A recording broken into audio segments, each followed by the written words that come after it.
Hoje a gente tem a segunda parte do nosso painel jurídico com advogados que vão esclarecer questões da atualidade. Bom, a gente começa então agora com o painel jurídico, em pauta as principais questões que envolvem a convivência em condomínios. Será que os problemas continuam os mesmos? E será que as leis são suficientes para resolvê-los? Vai pelo IME, Dr. Luiz Ribeiro Oliveira Nascimento Costa Júnior. Sócio do escritório Elias Matias Advogados, mestre e doutor em Direito Civil, professor de graduação e pós-graduação em Direito Civil e Direito Notarial e registral da Faculdade de Direito da Universidade Presbiteriana Mackenzie, Dr. Rubens Carmo Elias.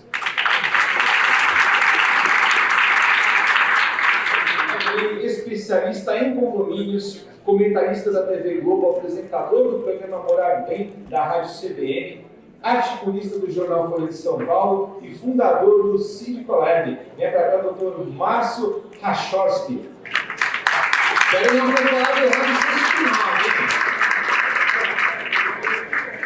com pós-graduação em Direito Imobiliário, especialista em Direito Condominial, sócio do escritório DLA em Camargo, Sociedade de Advogados e membro da Vice-Presidência de Administração Imobiliária e Condomínios do Secov São Paulo. Vem para cá o doutor Eric Keller Tavares de Camargo. Ele é advogado especializado em Direito Imobiliário e trabalha na administradora OMA, liderando as equipes de atendimento direto ao cliente. Doutora Gisele Fernandes.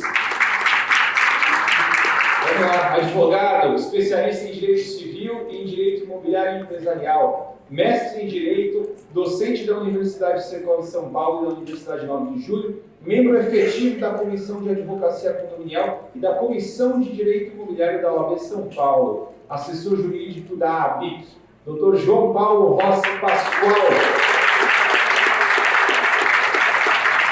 advogado do escritório Elias Matias Advogados, especializado em Direito Imobiliário, com ampla atuação no segmento de condomínios, membro da Comissão de Direito Condominial do Ibradim, doutora Lisa Barbosa Alves Lima.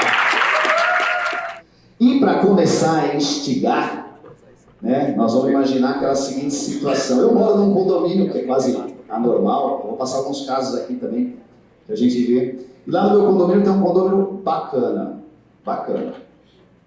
Incomoda todo mundo. Aí eu ouvi dizer que lá na lei tem esse negócio de condomínio antissocial. E me gerou uma dúvida. Tem lá multa quíntuplo, tem multa normal, multa do quíntuplo, multa do décuplo, exclusão de condomínio social, isso pode, não pode? E aí, doutora Gisele, eu fiquei assim com esse questionamento aqui que todo dia me deixa traumatizado. O que é o condomínio antissocial? É aquele vizinho que fica fazendo barulho de cima para baixo. Como eu, morador do meu condomínio, ou síndico, consigo primeiro interpretar o condomínio antissocial? E o que eu posso fazer com esse condomínio? Eu já posso expulsar, já posso excluir. A gente estava conversando lá fora, posso deixar ele do lado de fora do condomínio, Márcio? Depois eu vou querer você também comentando aqui, fazer o contraponto com a doutora Gisele. O cara é chato, não vai entrar. O que é o condomínio antissocial, doutora Gisele? Fala para nós um pouquinho. Bom dia a todos. Ele é um abacaxi gigante dentro do condomínio, né? Ele tumultua absurdamente a vida do condomínio. Ele causa, assim, danos internos, nas relações internas, né? A imagem do próprio condomínio, né? Porque tem uma figura ali dentro que está tumultuando, está desgastando as relações. Então, o condomínio antissocial, ele realmente é muito sério. Ele é aquela pessoa que não está conseguindo conviver ali, né? Ele acha que não existe regras que são para todos os condôminos de convivência, ele extrapola todas elas, né? Ele não respeita as regras. Aí a gente tem que tomar um certo cuidado, né? Porque se às vezes tem uma rixa interna de um condômino com o outro, e é aquele que implica com aquele que está dizendo que é antissocial, quer tumultuar o condomínio para tomar atitudes contra aquela pessoa. E o antissocial, ele tumultua todos, ele tumultua o condomínio, né? As relações e o convívio ali. Então, mas a gente precisa caracterizar esse condomínio social antes, né? Qual que é esse histórico dele? Tem que ter registros disso, tem que ter ocorrências disso, né? Não é numa situação pontual, que às vezes pode acontecer, acontece muito dentro do condomínio, a gente já vai sair caracterizando aquela pessoa como um condomínio social, aplicando multa, chamando assembleia, né? A lei fala da convocação de uma assembleia com quórum qualificado para a aplicação de uma multa mais severa, mas a gente também pode, dentro do dia a dia ali do condomínio, ser mais ousado, né? Aplicar uma multa e depois chamar uma assembleia, se for o caso, para confirmar, ratificar essa multa, porque às vezes é um pouco mais complicada a condução da assembleia, o quórum, etc., e deixar e discutir, se for o caso, judicialmente, porque o que tem que ser inibido dentro do condomínio são atitudes que causam esse embaraço, né, dentro da vida condominial. Não deixa o síndico atuar, tumultua o relacionamento com os funcionários do condomínio, com os condôminos, né, tem um perfil bastante nocivo. Então, a gente precisa tomar cuidado e tratar rápido. O síndico não pode ser omisso, né, na identificação de um perfil assim. Ele também tem que ter uma atitude rápida, ele tem que ser diligente em relação a isso, tomar as medidas que precisam ser tomadas. Em último caso, sim, aplicar a multa, porque às vezes é nesse momento que o condômino dá uma cessada, ele é antissocial, mas ele para um pouco quando mexe, né, numa aplicação de uma multa mais severa. A gente já teve situações assim dentro da administradora, e o condomínio antissocial foi lá, se retratou na assembleia, né, explicou, tentou ponderar por que ele teve uma atitude assim, no momento que ele estava na vida dele, pedindo para o condomínio afastar a aplicação da multa, e se resolveu, né? Aí a gente vai falar assim, também o condomínio que não cumpre de forma reiterada suas obrigações com o condomínio. Aí o condomínio devedor, por exemplo, né? O inadimplente. Cabe, então, ele ser caracterizado como essa pessoa também que ali, não já como uma pessoa nociva, agressiva, que não respeita, que não entende os limites que são impostos a ela, né? Enquanto um morador compartilhando ali das áreas, mas o inadimplente, né? Eu acho que aí precisa tomar um pouquinho de cuidado. Óbvio que ele também não está cumprindo com o seu dever de forma reiterada, que a lei estabelece, mas também a gente tem outras formas de fazer a cobrança do devedor, e talvez uma aplicação de uma multa, por caracterizar dessa forma, é mais para poder dar uma enchida aí na dívida dele e tentar negociar mais para frente, mas é mais difícil, porque já vai estar onerando demasiadamente esse condomínio, apesar que a lei estabelece, e o objetivo do condomínio não é inflar valores e sim receber e não ter inadimplência. Mas o condomínio social, especificamente, ele é bastante preocupante. Ele tumultua muito, e as ações do síndico, orientado pela administradora, tem que ser rápida, tem que identificar, tem que advertir, tem que chamar uma assembleia, se for o caso. Depois, dependendo da gravidade, do quanto ele prejudica o condomínio em relação entre as pessoas, aplica a multa antes, né, sendo um pouco mais direta, aplica a multa antes e deixa ele questionar depois para a gente fazer a defesa disso. O que não dá é para que uma pessoa atrapalhe o condomínio como um todo, não deixa as coisas caminhar, não deixa o síndico trabalhar, tumultue com os funcionários. A gente tem situações assim, registros, né, com câmeras absurdas de agressões mesmo, né, contra funcionário, contra condômino, por não aceitar alguma coisa, por tumultuar. Tem um perfil assim que não é para conviver ali em sociedade. A saída dele da propriedade já é uma coisa um pouco mais complicada de a gente conseguir, mas ele não pode ter a posse, né? Dependendo da situação, usufruir da posse. Ele continua como proprietário, numa situação mais grave, que se for entendido pelo judiciário que ele deve ser afastado, ele não vai ter o gozo do uso, mas continua sendo proprietário. O condomínio não pode ser tolerante com um comportamento antissocial, corrosivo, que vai destruir e atrapalhar o dia a dia das pessoas. As pessoas não ter medo de usar o elevador, de cruzar no corredor, de encontrar aquela pessoa que vai tumultuar, que vai brigar, que vai polemizar, que vai agredir. Vira um risco, né? Hoje em dia a gente vê situações assim, tensas, absurdas e muito graves acontecendo dentro de condomínio. Então, o antissocial precisa ser tratado com a seriedade necessária para evitar que ele fique ali aterrorizando os condôminos, afastando as pessoas das discussões dos assuntos do condomínio, porque não quer ter aquele embate. as pessoas evitando acessar as áreas porque pode encontrá-la, porque isso cada dia mais está sendo frequente e tem que ser inibido. E nós, como administradores e os síndicos, tem que estar atento a isso e não pode ser omissos, né? Deixar, não querer se intrometer com aquela pessoa porque ela é mais agressiva, ela vai piorar o comportamento dela. Não, a gente tem que ter atitudes que cessem esse comportamento.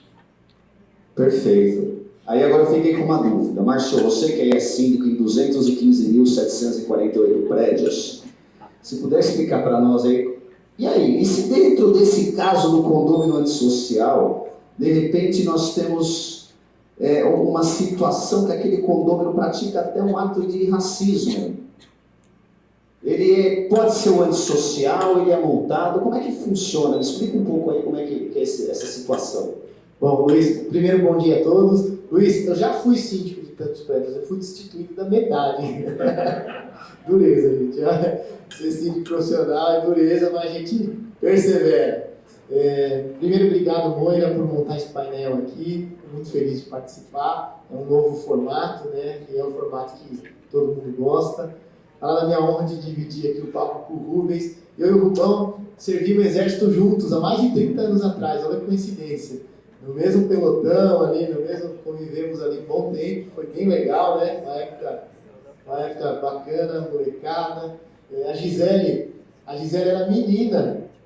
Eu não, eu já era mais velha, ela continua menina, mas ela era uma menina. Há mais de 20 anos atrás a gente fez uma assembleia juntos e de lá pra cá a gente se tornou amigos. O Luiz não vai nem lembrar, mas um dia a gente fez um evento juntos e o Luiz me deu umas 10 broncas, porque eu tenho uma posição mais liberal e ele é um advogado mais formal. Então o Luiz me deu, em Santo André, o Luiz me deu umas 10 broncas seguidas, mas no final ficou tudo bem. Então é uma honra dividir o palco com todo mundo. Escondam as carteiras, porque tanto advogado junto.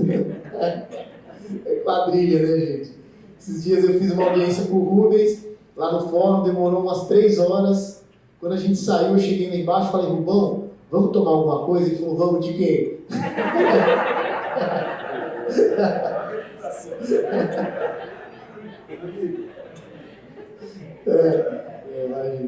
Bom, pessoal, falar sobre condomínio antissocial, eu acho que é o assunto que eu mais trato hoje em dia. O Pércio está ali, ó, da administradora Lloyd, e ele vai lembrar do antissocial lá na Santa Cecília, que ameaçava todo mundo, e a gente marcou uma assembleia para expulsar ele. Levamos segurança, levamos polícia, lembra? Ó, faz tempo, cometeu ato de racismo também, antissemitismo, a gente é tudo judeu, né? E ele colocava lá suástica, enfim. Nós tratamos disso há 10 anos atrás, juntos.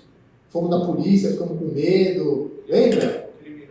Diego está ali do seu lado, Diego Bassi, meu sócio lá no escritório, meu chefe. Estamos tratando o caso agora do Ed, gente que cuida do caso lá no racismo, que passou no Fantástico. Fizemos uma assembleia semana passada, quarta passada, lá no prédio, uma assembleia incrível. E, gente, olha, o caso dos 2 médicos que foram expulsos do condomínio nas Perdizes, a gente que cuidou, foram expulsos. O primeiro caso em São Paulo, que foi na rua Canário, em Moema, eu tratei, eu de um lado e o Rodrigo Carpati do outro lado, eu defendendo o condomínio e ele defendendo o condomínio, o cara foi expulso. Tratei do caso no viaduto Santa Ifigênia, de um sociopata que morava no prédio, foi expulso. E a gente proibiu ele de entrar, mesmo sem ter ordem judicial. E aí você comentou, pode proibir, não pode, deve proibir. E aí eu vou falar um pouquinho, falar rapidamente, ponderar tudo que você falou, Gisele, e talvez incentivar as pessoas para que sejam mais firmes. Falou de comportamento antissocial, a gente não pode ter como gestores 2 palavrinhas. A gente não pode ser omisso, inerte, e a gente não pode ser covarde. Quem é síndico, quem é administrador, quem é advogado do prédio, precisa tomar partido, precisa escolher um lado e precisa agir com rigor, agir com firmeza. Óbvio que comportamento antissocial não é aquele comportamento pequenininho, comezinho, do dia a dia, do cara que para um carro um pouquinho torto, do cara que faz uma festa eventualmente no aniversário dele e passa da conta.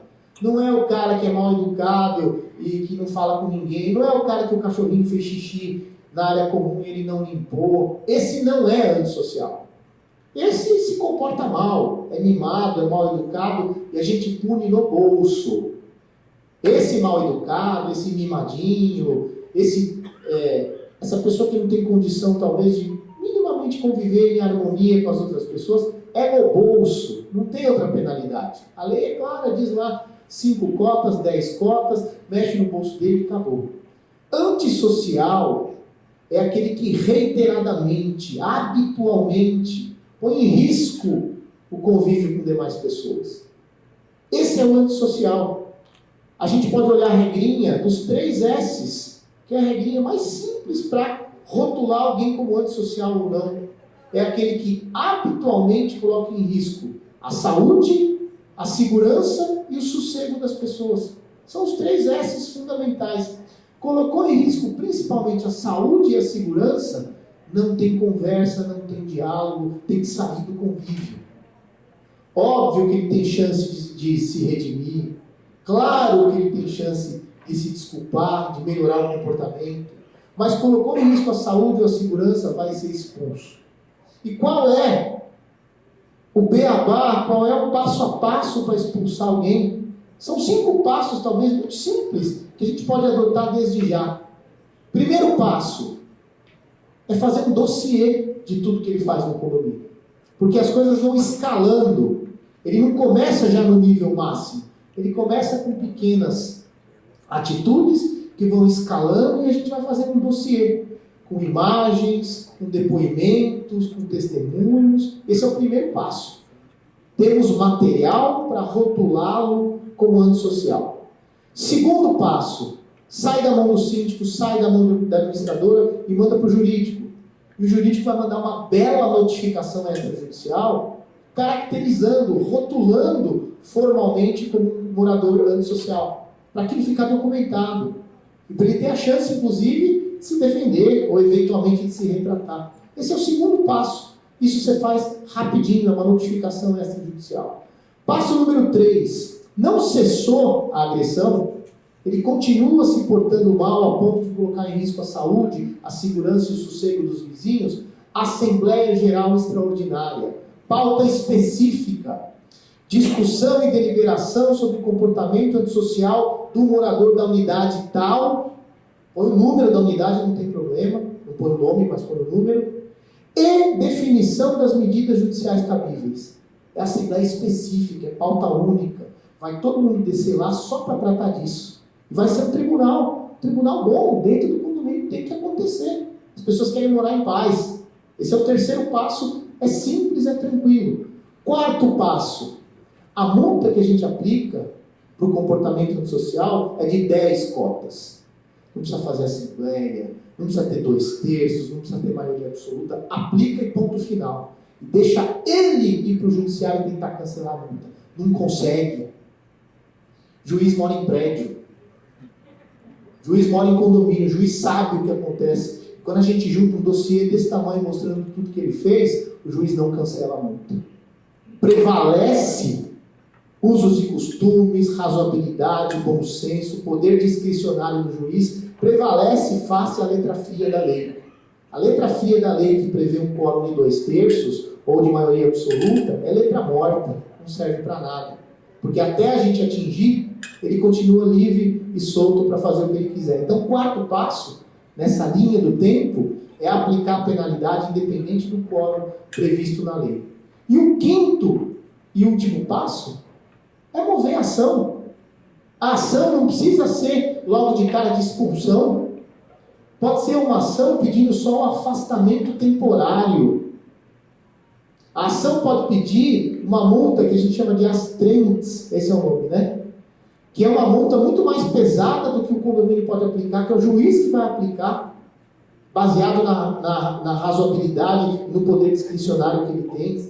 O quinto passo, que é mover a ação, é uma ação linda de mover. A ação pode ser de expulsão, de afastamento, de aplicação de multa. E se for meramente um mal educado e a gente mexer no bolso, já resolve. Agora, se for um sociopata, se for um criminoso, precisa de ação judicial.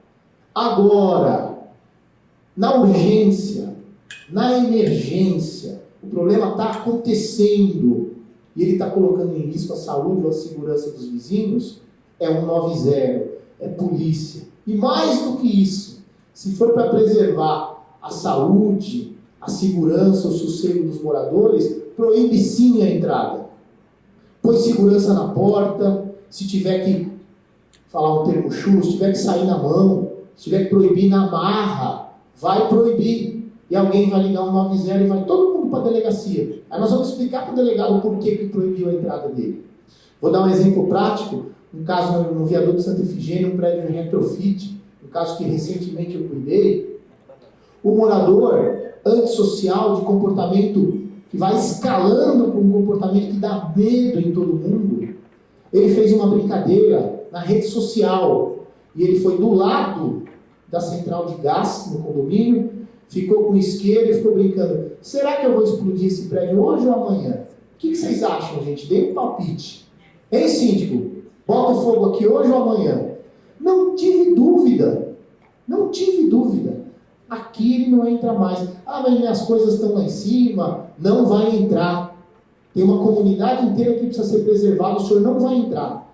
E ele empurrou o porteiro não deixou ele entrar e segurou 190 e foi todo mundo para a delegacia. E depois, com as imagens, o juiz deu a liminar. Não expulsando ele, mas determinando o afastamento dele como uma medida protetiva.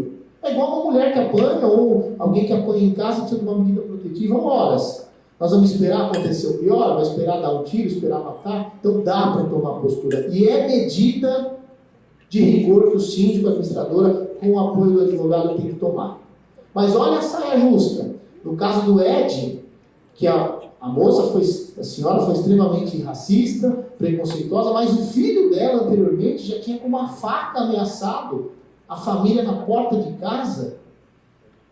O que nós vamos esperar acontecer? Lá tem uma assembleia em sessão permanente que está acontecendo, já temos um voto maciço pela expulsão, pela aplicação da multa, já tem uma medida protetiva do rapaz proibindo a entrada, que ela fique a 300 metros, pelo menos 300 metros para mais distante dele, e a justiça acolhe, o Poder Judiciário acolhe.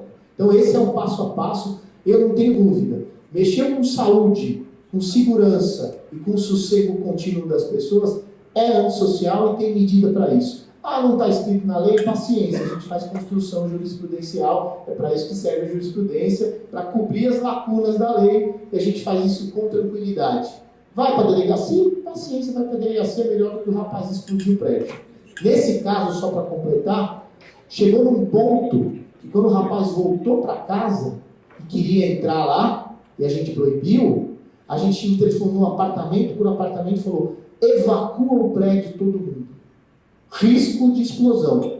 Desceu todo mundo com criança, com a família, ficou todo mundo na rua, a gente fez os vídeos e mostrou para o juiz. Falou: ó, seu juiz, todas as famílias estão fora de casa porque ele ameaçou explodir o prédio. O juiz deu a liminar. É perigo em mora, é perigo da demora. Se demorar, pode acontecer uma coisa pior. Então, meu conceito de antissocial é que a gente precisa ter firmeza, mesmo que em algum momento a gente descumpra a lei. É um descumprimento de lei para garantir a saúde e a segurança das pessoas. Então, essa é a minha opinião sobre antissocial. Olha, Se me permite, só um complemento aqui, Márcio, a gente nesse caso ficou em evidência desse Ed Júnior. Essa senhora que teve esse ato de racismo é outro crime, né? Ela está sendo racista ali. Ela tem um perfil antissocial, né? Ela veio de um condomínio onde ela morou lá a vida inteira e ela perseguiu durante anos a síndica, o conselho, outros moradores, tumultuou absurdamente o condomínio anterior. Né? Então, assim, o síndico não é uma situação isolada onde o síndico tem que olhar e falar: não, foi uma questão que a vítima tem que ir atrás porque ela está cometendo um crime X que não está relacionado aqui ao convívio antissocial. O condomínio tem que estar atento a esses perfis, né?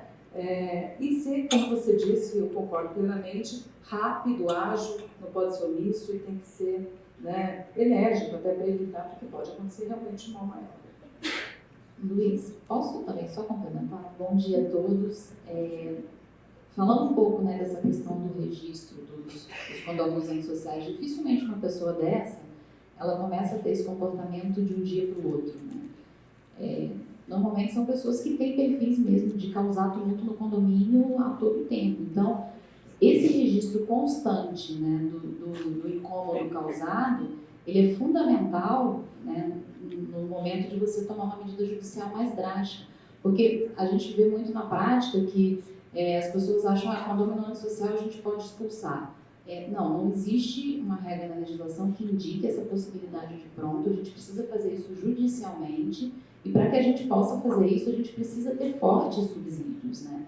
Existe um direito de propriedade que é resguardado pela lei, que ele vai se contrapor, né, a esse comportamento. Então, existe sim necessidade do síndico a todo momento fazer registro do que está acontecendo de errado no condomínio. Pedir que os condôminos, né, encaminhem e-mails, façam registro no livro, para que você tenha realmente uma prova robusta desse comportamento. E outra coisa que a gente tem visto também, Márcio, vou discordar até um pouco de um ponto que você colocou. Normalmente, quando a gente aplica a multa de um condômino antissocial, o que a gente tem visto é que esses condôminos vão ao juizado especial, porque ali eles não precisam pagar honorários, eles não correm o risco da sucumbência. E se esse condomínio não está muito bem documentado com relação a esse comportamento, a gente tem visto que essa multa costuma ser anulada, infelizmente. E aí isso tem um efeito até naquela comunidade muito ruim, porque estão todos sendo perturbados por um condômino, a multa é aplicada e ele vai para o judiciário e consegue a anulação daquela multa. Então ele ganha força dentro do condomínio. E isso muitas vezes, né, tem um efeito reverso muito complicado. Então o que a gente sempre tenta trazer para os síndicos é que realmente existe uma necessidade muito importante de registrar e de ter um subsídio muito robusto na hora de aplicar essa multa, e isso sendo feito também através de uma assembleia, eu acho que traz mais força para a decisão. Tá? Então, enfim, só queria complementar. Deixa eu só falar com a chefe aqui agora, chefe. Nós vamos mudar o nome do painel, tá? Nós vamos colocar as principais questões jurídicas do condomínio antissocial, porque eu acho que a pandemia deixou todo mundo tão louco, tão neurótico, num ponto extremo, que o que tem de dúvida aqui sobre condomínio antissocial, nós não vamos ter outro tema hoje. Nós vamos ficar aqui discutindo, mas eu acho que é bacana, eu acho que como a questão é o dia a dia, eu acho que realmente hoje o nosso dia a dia é isso, né? Eu acho que a gente está tendo esse sofrimento em condomínio, todo mundo está no limite, no máximo, né? Nós não vamos conseguir nem ter tempo para discutir aqui se o Palmeiras tem mundial ou não, nós vamos ter que falar só sobre condomínio antissocial. E o Márcio, não são 5 passos, tem um 6º passo, tá? Que é para rezar. No nosso judiciário. Fez os 5 passos ali, vamos para o 6º passo. Reza, acende vela, faz o que for preciso. Mas, ainda dentro do condomínio social, vai todo mundo falar sobre condomínio social aqui, que tem pergunta. Você também, o professor, não adianta ficar aqui assim achando que vai passar batido, que tem uma boa para você. Eric, e quando o condomínio antissocial é o síndico?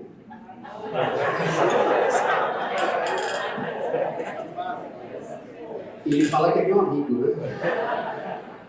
Boa noite a todos, é um prazer estar aqui novamente, no meio de grandes nomes, de grandes amigos. Bom dia.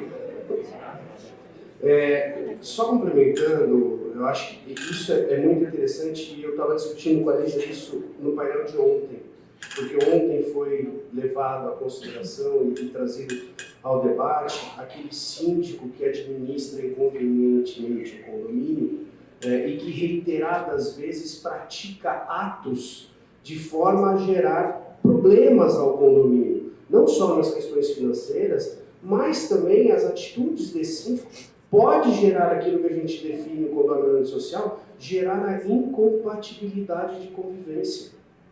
Então, um síndico, o administrador, aquela pessoa responsável pelo condomínio, eu entendo também que ele pode, dentro do mandato de 2 anos, você conseguir levantar um dossiê tanto quanto um condomínio social. Eu acho que as ponderações que o Márcio trouxe, da necessidade de você levantar um histórico, de você trazer pessoas que foram afetadas pelas atitudes desse condomínio, ponderando muito bem o que a Lisa falou, porque assim, quando você age por impulso em determinados momentos e não tem aquele subsídio, você traz a possibilidade de ver uma multa ser anulada. E aí isso traz problemas, porque traz força para esse condomínio social. Por vezes, talvez, com um caminho alternativo, Existem várias convenções condominiais que prevêem a multa em dobro, e assim sucessivamente aos atos. Então talvez você tenha mais força nisso do que efetivamente só levar para uma assembleia e correr risco de discussão de quórum. Então esse também é um caminho. Mas eu vejo o seguinte, Luiz, eu acho que o síndico, ele, por vezes, condômino, e aí nós estamos falando, ele também pode gerar incompatibilidade. Ele também pode ser um condemônio, como tantos outros, que recebeu o mandato, digamos assim, para administrar a equipe econômica e não sabe fazê-lo. Eu acho que a gente precisa separar a questão administrativa, que é o exercício da função, mas também a questão da conduta reiterada dele, que pode gerar. Por exemplo, não é raro de nós verificarmos síndicos que começam a perseguir um determinado condomínio. Não é raro a gente ver isso. Por várias questões, por várias situações, mas o síndico ele se reveste do mandato dele para, por vezes, começar a perseguir determinados condôminos, determinados grupos, né? Então, isso precisa ser observado e isso precisa ser levantado pelos condôminos. Uma das coisas que a gente discute muito é que, assim, a responsabilidade de guarda do condomínio é de todos. Então, os condôminos também têm a sua responsabilidade de levantar situações que também vão contrárias ao síndico. Condutas dele de maneira inadequada também precisam ser levantadas. O síndico pode sofrer todas as punições que um condômino pode. Qual é o problema de um conselho hoje, de uma assembleia hoje convocada por um guarda de condôminos, levar a ferro e fogo uma penalidade do décuplo do valor contra uma atitude de um síndico, que gera incompatibilidade de convivência ou que está gerando reiterados comportamentos que trazem prejuízo de convivência com uma série de condôminos. Então eu não acho que isso seja uma impossibilidade. Vejo isso na letra da lei com grande tranquilidade. É claro que a gente tem a distinção hoje do condômino síndico e do síndico não condômino, né? Que isso precisa também ser levado em consideração em situações assim. Mas acho que as atitudes do síndico, o síndico não pode só se revestir do mandato dele para gerar essa incompatibilidade, para gerar situações que também afetam essa sociabilidade dentro daquela comunidade. Perfeito. João, continuando ainda no condomínio social, nós vimos aqueles 5 passos do Márcio, aí veio uma pergunta aqui pedindo para o Márcio, mas eu não vou direcionar para ele não. Vou direcionar para você a encrenca aqui, nós vamos ver a diferença. Preciso fazer boletim de ocorrência dentro daqueles passos e tudo? E vamos imaginar que eu proibi o condômino, o Márcio, como ele disse, ele é mais liberal que eu. Aí você proibiu o condômino de entrar. Você restringiu o direito do condômino, o condômino procurou o juizado especial, como disse a doutora Lisa, e foi revertida a decisão. Esse prejuízo todo que o condômino teve, queria entrar com uma indenização, vai discutir, é o condomínio, é a administradora, é o síndico. Então são duas em uma. Preciso do BO, e como é que fica essa história se a justiça não concordar? Maravilha, bom dia a todos. É uma satisfação estar aqui numa casa que eu sinto que é minha, né? Fiquei durante 15 anos aqui no jurídico do Secov, não estou mais, estou na universidade, em outros eventos, mas sempre é uma alegria voltar aqui. Agradeço a toda a diretoria da casa, especialmente a doutora Moira, pela lembrança do meu nome, né? Uma satisfação estar com todos os grandes nomes aqui presentes, todos os colegas, é uma honra. E a respeito do que foi perguntado, eu poderia dizer o seguinte: sim, eu concordo com o doutor Márcio, quando ele menciona a necessidade de nós criarmos um cuidadoso dossiê com todos os elementos probatórios a respeito do acontecido. Infelizmente, no judiciário, esse tipo de medida não é aceita com tanta tranquilidade, então nós temos que nos acercar desse tipo de cautela. Com relação ao BO especificamente, BO é um boletim de ocorrência, é um relato unilateral feito perante a autoridade policial quando há um crime. Então, sim, seria o caso de nós fazermos um BO na hipótese do problema, além de transtornar a vida interna do condomínio, também puder ser enquadrado como uma figura criminal, porque do contrário, e acho que todos por aqui passaram por essa experiência na vida, né? Tomaram aquele chá de cadeira numa delegacia de polícia e o delegado diz e vem assim, esbraveja com você. Pô, meu, isso daqui não tem nada criminal. O que você veio fazer aqui? Tomar o meu tempo? Então, sim, é um documento interessante se nós tivermos envolvido uma questão aí potencialmente criminal, porque um problema que nasce aqui na área civil pode ter outras repercussões, pode suscitar uma investigação criminal, uma questão administrativa e por aí vai. E eu gostaria, aproveitando esse gancho, de dar um testemunho como advogado, e acredito que os colegas todos aqui vão referendar o que eu disse. Na nossa cultura brasileira, infelizmente, nós sofremos o seguinte: o brasileiro é feroz para reclamar. Ele vem dedilhiste no seu rosto, diz que você é um incompetente, que você é um omisso, que você deveria fazer isso e aquilo, bota para quebrar, você tem meu apoio, aí muito bem. Quando você adota aí os passos mencionados e chega até um processo judicial, cadê aquele feroz reclamante para ser a nossa testemunha? O que ele diz para você? Não me coloque nessa não, eu estou com medo. Eu passei por isso. Uma questão que eu consegui em primeira instância, o afastamento do condomínio, eu penei para ter testemunhas. Ninguém queria ser testemunhas. As pessoas estavam com medo. Isso eu passei para o juiz, transpareci para o juiz. Então, dentro desses passos todos, é importante que a assessoria jurídica diga isso aos condôminos. Não adianta só reclamar. Você tem que mostrar o seu rostinho bonito. Você tem que relatar nas formas aí de ocorrência o que aconteceu.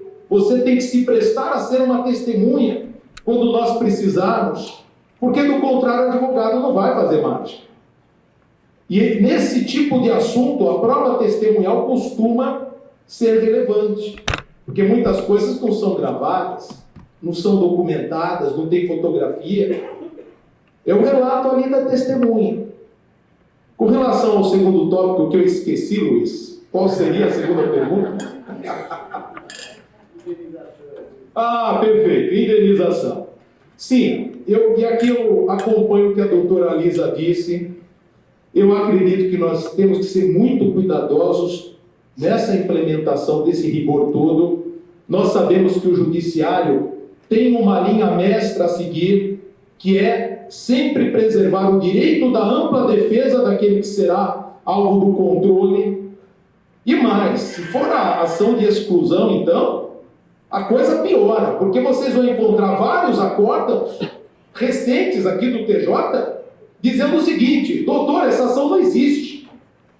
Julgada extinta a ação por carência.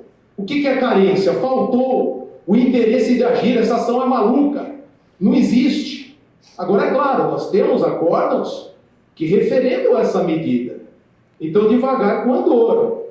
Nós não podemos ter uma postura aqui populista de vamos que vamos, bumba meu boi, e lá na frente a coisa não dá certo. E você recebe esse banho de água fria. Então, sim, dentro dessas medidas acautelatórias, de formação de provas, de seguir o script que está na lei. A lei, no meu entender, não é uma questão de você gostar de aplicar ou não, é a lei pura e simplesmente nós temos que seguir. Não tem uma advocacia moderna e uma advocacia antiga, tem a lei. E todos devem seguir a lei, o trâmite imposto na lei, porque do contrário, nós temos o sério problema da insegurança jurídica.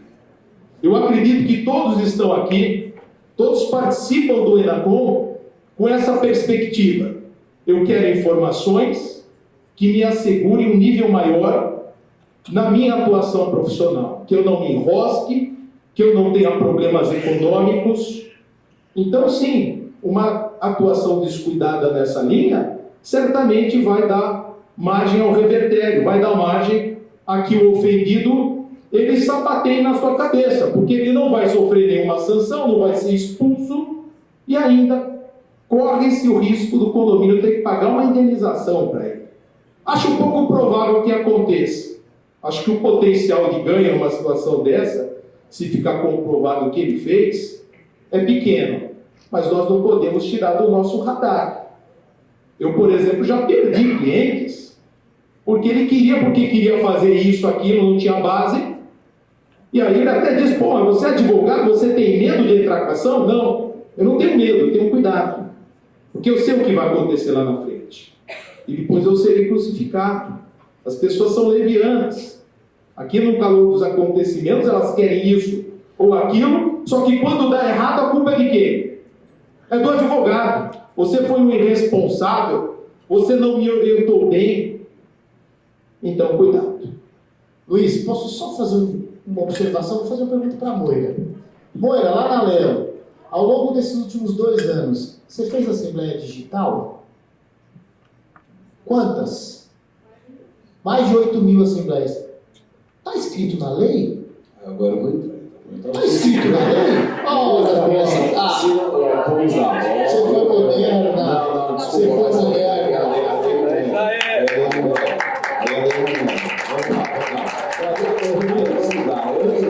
Antes de você falar, deixa eu só fazer uma observação.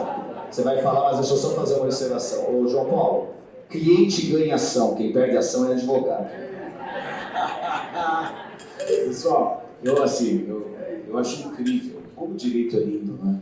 A gente começa de uma forma, encontra outra e tudo tem a sua razão de ser. Então, quando o Márcio traz as histórias verídicas e as versões, se baseiam em situações extremamente graves, extremamente contundentes, e que tudo joga a favor do ato de afastar.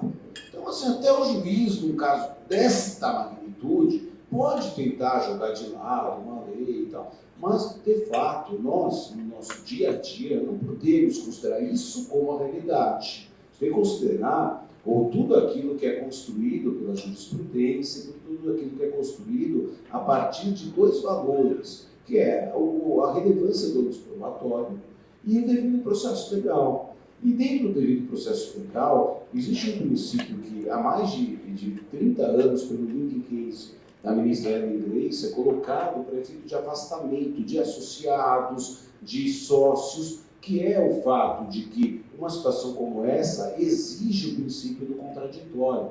Então, quando o Márcio coloca de que a Assembleia tem que ser convocada para deliberar sobre aplicar uma sanção a esse condômino considerado social indignidade, é porque ele tem que ter o dever de se defender desde esse momento. Porque o não cumprimento do rigor técnico-jurídico, dando a ele, mesmo que a convenção não contemple o direito de defesa na Assembleia, anula todo o processo. Então, há vários aspectos que devem ser necessariamente observados. O ônus probatório é consenso. Aqui não há como não ter um dossiê, não há como não criar condições extremamente contundentes daquilo que está efetivamente na aplicação.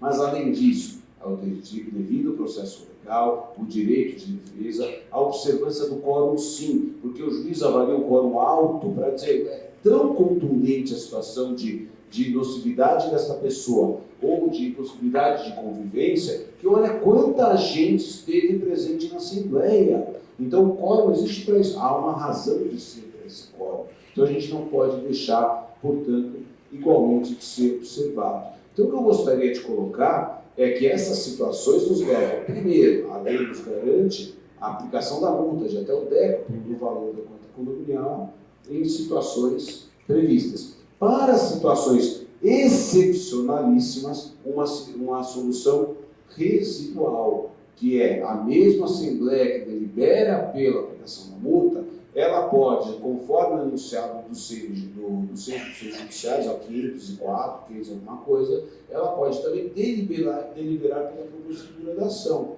Só que esta ação, o judiciário se divide de 2 maneiras.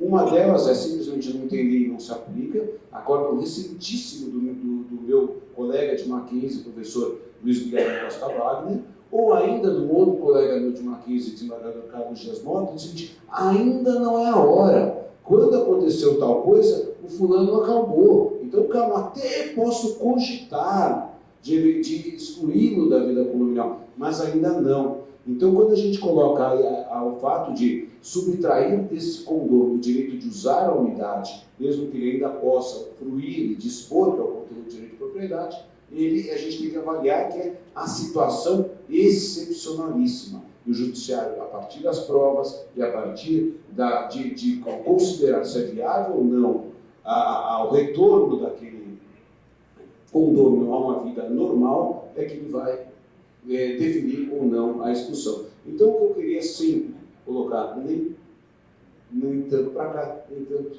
para lá. Ou seja, há circunstâncias que viabilizam tudo isso. Mas eu gostei do Andor, como é mesmo? Devagar quando dá. Só isso. Obrigado. Luiz, eu vou de novo complementar. A gente está falando de relações muito complexas, né? Condomínio envolve muita emoção e sempre tem dos dois lados, porque quando o síndico é proprietário, morador, então a gente sabe que tem uma parcela de emoção ali naquela decisão que está sendo tomada e a gente acha que tem que trazer a técnica e filtrar um pouco aquilo ali. Eu já vivi uma situação de sentar numa mesa de audiência e a juíza analisou ali na hora o processo e perguntou: vocês fizeram assembleia para os condôminos decidirem isso? Não. Suspenso por 60 dias, convoquem uma assembleia e voltem daqui a 60 dias. Na assembleia, ninguém concordou com a aplicação da multa.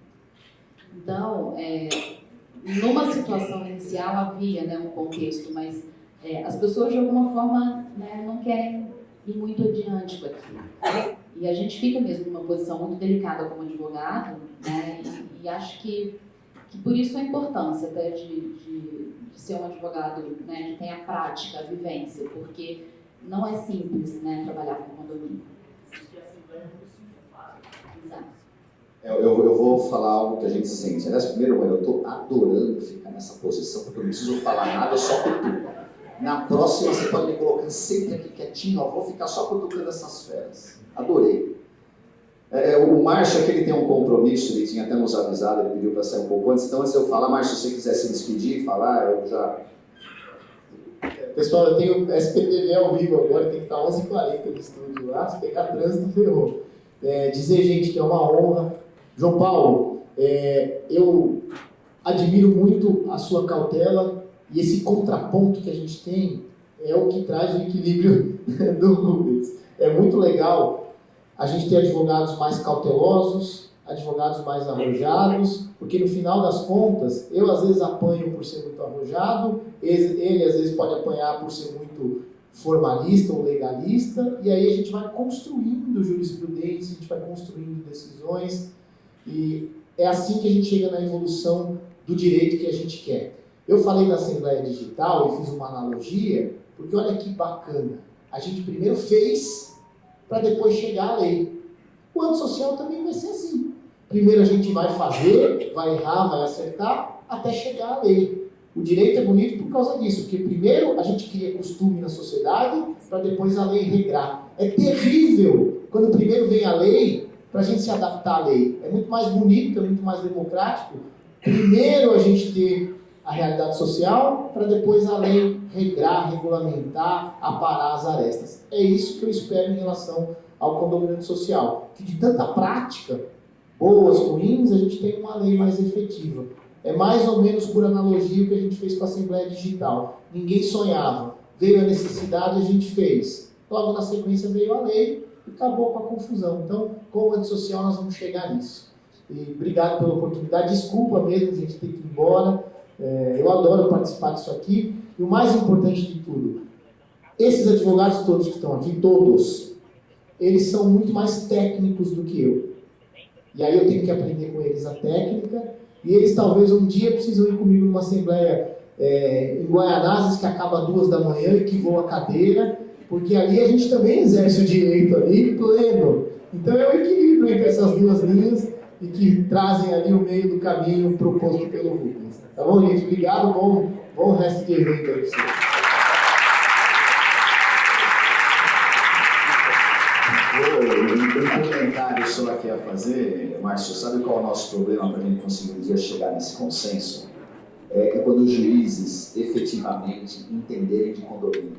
Infelizmente, o nosso judiciário não entende. O condomínio sempre foi relegado. Agora, com a pandemia e o condomínio se tornou evidência, então os juízes ainda precisam entender um pouco a assembleia, dificuldade para ter quórum. Eles moram em condomínio, mas eles não vivem em condomínio.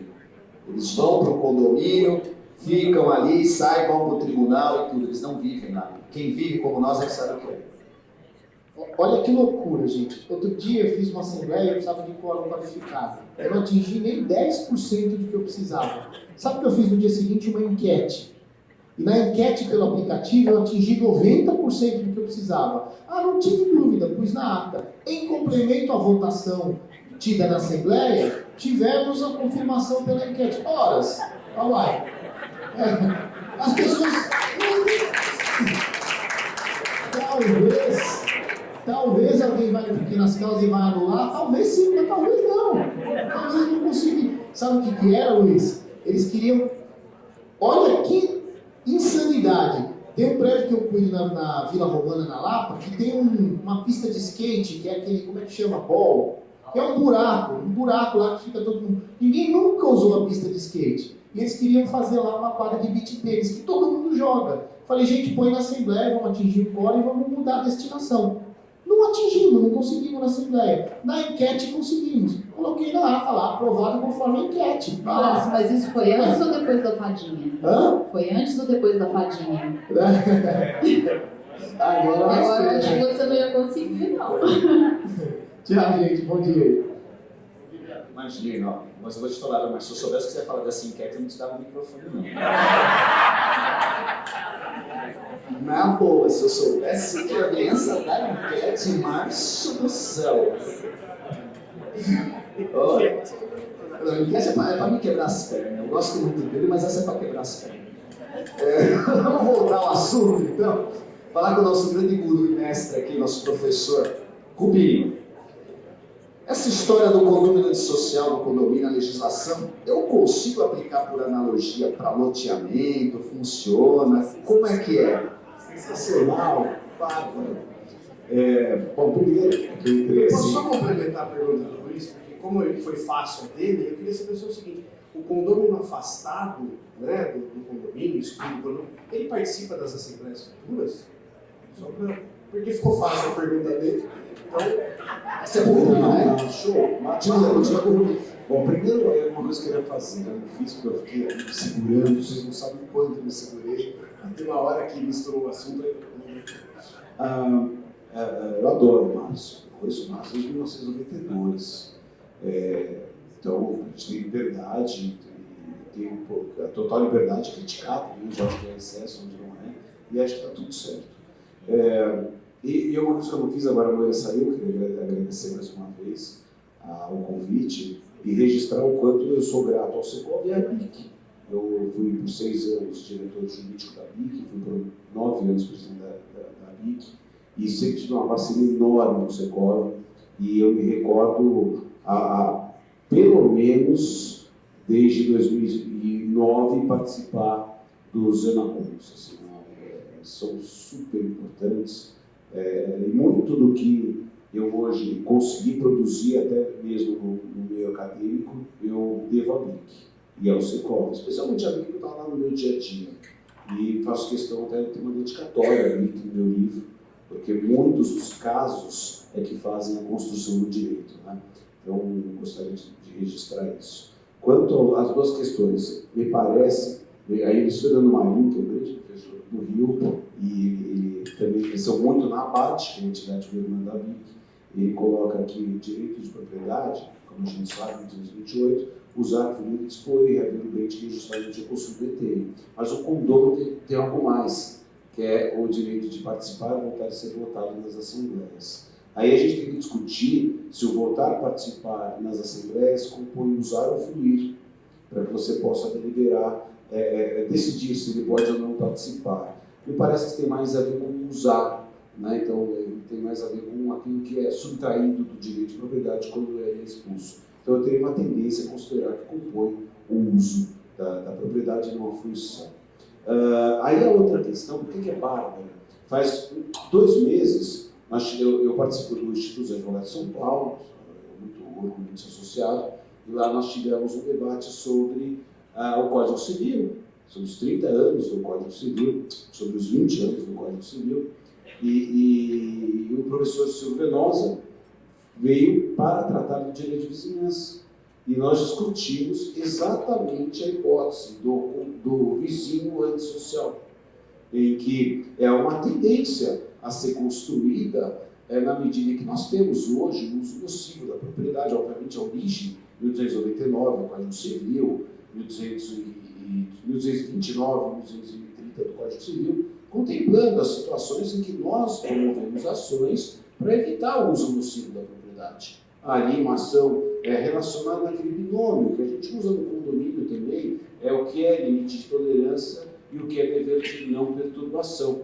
Quando isso ultrapassa os limites, é muito possível que você utilize isso na sua vizinhança e, consequentemente, também nos loteamentos. O que a gente viu na pandemia, em alguns loteamentos com acesso controlado, foram afastados vizinhos, e a imprensa combinou locatários. E a imprensa divulgou muito o condomínio foi afastado. Não, eram locatários que foram afastados daquelas unidades por conta da perturbação decorrente. Mas é muito possível que, em pouco tempo, isso recaia também para afastar um condomínio, um vizinho que seja considerado igualmente nocivo ou antissocial. Eu acho que esse é o tema. E foi trabalhado pelo professor Venosa, 2010. Se o Márcio administrar o loteamento, pode. Só que tem uma pergunta aqui, doutora Lisa, deixa eu achar aqui que eu achei interessante. Eu falei, não, essa aqui eu vou separar para a Lisa. Violência doméstica se enquadra no antissocial? O antissocial é violência doméstica, barulho. Eu acho que é lógico, né? A gente fala dos casos graves, e aí, de novo, acho que vou discordar um pouquinho do Márcio dessa vez sem ele aqui, mas tem uns comportamentos reiterados que são muito nocivos, né, para aquela comunidade. A gente viveu um caso também de um condomínio que, na pandemia, eu acho que tem gente aqui que vai lembrar, que está aqui na plateia, ele fez, acho que 12 festas, 14 festas, no meio da pandemia. Ele colocava muita gente no condomínio e essa cota condominial era bem elevada e ele pagava todas as multas. Mas é parte do dois. Né? Então, pois é, quando você fala em festa e pensa, né, um comportamento que não é tão grave, mas, né, tem alguns casos que você precisa olhar com outro olhar. Então, acho que o barulho é a violência doméstica. E quando a gente fala de violência doméstica, acho que todo mundo, né, pensa que é uma coisa nova, mas porque, enfim, a gente teve uma alteração recente, né, na maneira com que o legislador colocou isso para os condomínios. Agora a gente tem a responsabilidade do síndico, né, de ter um olhar, né, diferenciado para isso, inclusive indicando a responsabilidade dele, né, no que diz respeito à necessidade de fazer a devida denúncia. Traz essa responsabilidade um pouco para os condôminos também. E, enfim, acho que deixa claro, né, que a gente está falando não só de mulher, mas de criança, de deficiente, de idoso. Eu acho que traz um pouco para dentro daquela comunidade a responsabilidade social, claro, porque eu acho que todos nós aqui temos, né, isso em alguma medida, dentro do condomínio ou fora, mas agora a legislação deixou isso claro. Temos sim essa responsabilidade, sim, pode ser enquadrado também, né, como um caso de condomínio social, porque isso é uma questão que, enfim, pode eventualmente até, acho que vai concordar comigo, né, trazer um pouco daquilo que a gente conversou, né, de até desvalorizar o patrimônio, porque a depender do desfecho, né, das consequências, a gente viu de novo agora nas redes sociais esse caso que acabou de ser comentado aqui pelo Márcio, hoje disso toma uma proporção incontrolável, né, e tem consequências que muitas vezes a gente não imagina. Então, acho que precisa ter esse cuidado, esse olhar, porque isso pode sim trazer, inclusive, até uma desvalorização para aquele patrimônio. Aquele condomínio pode ficar taxado como condomínio no qual aquele fato aconteceu, com o síndico que não tomou as medidas necessárias, com condôminos também que não colaboraram. E aí eu acho que vai envolver todo mundo e pensar um pouco que o prejuízo pode ser, né, de todos, de alguma maneira. Eu, complementando, o que eu ia dizer é o seguinte, eu acho que o cerne dessa pergunta é o seguinte, eu posso caracterizar o condomínio social por aquilo que ele pratica na unidade privativa dele. Eu acho que essa é a grande discussão e o cerne dessa pergunta, né? Porque quando a gente está falando da violência doméstica, não necessariamente isso acontece nas áreas comuns. Então, não necessariamente isso afeta no ato ou na prática todos da coletividade condominial. A questão é isso que a Elisa muito bem pontuou. Aonde isso vai chegar? Porque a imagem do condomínio, ela também é de propriedade dos condôminos. E eu acho que a partir do momento que você toma atitudes que geram também a incompatibilidade ou afeta diretamente este patrimônio, você também está gerando prejuízo àquela coletividade. Por via de consequência, você também está gerando incompatibilidade de convivência. Eu não quero ser proprietário de um imóvel onde ele é taxado ou rotulado com determinadas atitudes. Então, ainda que haja esta situação dentro da unidade privativa, e a legislação agora, concorde ou não com a constitucionalidade ou inconstitucionalidade dela, discutimos em outra oportunidade, mas já trouxe isso como responsabilidade do síndico. Então, se é responsabilidade do síndico, ainda mais se torna a responsabilidade do síndico e dos condôminos analisarem se essas atitudes não estão afetando a minha propriedade. Eu não quero morar num condomínio que seja rotulado de determinadas atitudes ou de determinadas maneiras. Porque, como a Lisa mais uma vez pontuou, na hora que isso cai na mídia, nas redes sociais, ninguém sabe onde vai acabar. Ninguém sabe quais são os prejuízos, o que será feito, né, o movimento que isso vai trazer de benefício ou de malefício, seja para quem seja lá dentro. Só aproveitar aqui, a pergunta vai para você, você já entra no assunto. Aí você já aproveita. Já separei aqui, eu sabia que você ia falar. Aí você continua, mas já aproveita que eu já vou deixar aqui. Tá bem. E se esse condômino antissocial, esse morador, tem transtornos psiquiátricos? Como é que fica? Ele tem algum relaxamento? Tem alguma situação? E vou aproveitar e vou adicionar um outro ponto. E quando é aquela pessoa idosa que é abandonada pela família? E ela acaba tendo televisão alta, ela acaba esquecendo o gás aceso, ela não é o antissocial, mas dentro daqueles 3 S's que o Márcio falou, ela põe a segurança em isso. Então, doutora Gisele, já faz um comentário e tem 2 perguntinhas aí, já vai no embalo. Só falando da questão da violência doméstica, que é mulher, idoso, criança ou pessoas com necessidades especiais, aí não tem dossiê, né? Aí não tem histórico para caracterizar um antissocial. O síndico identificou que o ato aconteceu, a violência está acontecendo, é imediatamente a denúncia, né? Até porque não há por que esperar e ter uma consequência mais grave. Aconteceu 1, 2 vezes, então vou lá, vou denunciar. Não. Aí a gente não registra, a gente tem história, a gente vai e faz. E aí, essa segunda situação, né, a pessoa que tem alguma questão psíquica ou o idoso que é abandonado pela família e quer transferir para o condomínio os cuidados, né? Porque isso também acontece. Então, assim, é comum. O condomínio fica preocupado com aquela pessoa que pode deixar o gás aceso, que pode descer, que pode sair do condomínio e ter uma questão depois, os familiares vêm e cobram do condomínio, né, o cuidado, a vigilância, sabendo que aquela pessoa mora só. Então, é uma situação bem difícil quando isso acontece. Quando tem uma pessoa que é abandonada dentro do condomínio, é um acumulador ou não tem um transtorno. O condomínio ele tem que buscar, né, através dos seus, de quem ali, se tem algum indício de quem é o responsável, ali alguém vai pagar aquele pagamento da cota condominial, ele tem que rastrear o responsável em relação a essa pessoa, né, esses danos que ela pode vir causar dentro do condomínio, e tomar medidas, fazer as denúncias, ou até mesmo judicialmente buscar, identificar, para que o condomínio não fique com porque vira um problema enorme para o condomínio ali, dentro do convívio e também da preocupação, né? Tem pessoas que a gente já vivenciou situações assim, realmente bem difíceis, onde os próprios familiares identificados quem são, falam que vão tomar medidas, que vão colocar um cuidador, ou que vão e não fazem nada. Então essas pessoas têm que ser identificadas, aquela pessoa tem alguém que é responsável por ela, normalmente o condomínio paga em dia, né? Não há assim, uma situação de se identificou aquela pessoa sozinha no condomínio, não tem uma inadimplência daquela unidade. Não, normalmente o histórico é que existe um responsável que abandonou. Então o condomínio tem que identificar e ir atrás dessa pessoa para que ela tome as medidas ou até as denúncias, né? Porque também não pode, é um abandono, né? E também tem uma punição legal para isso.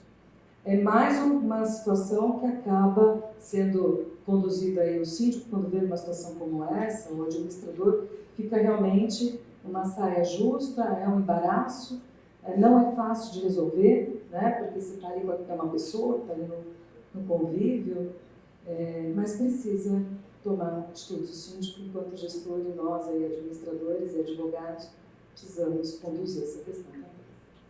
Perfeito. João, aproveita. E só voltando um pouquinho, desculpa, porque eu perdi o gancho, quando o doutor Érico estava falando do síndico, quando o síndico é o antissocial, né?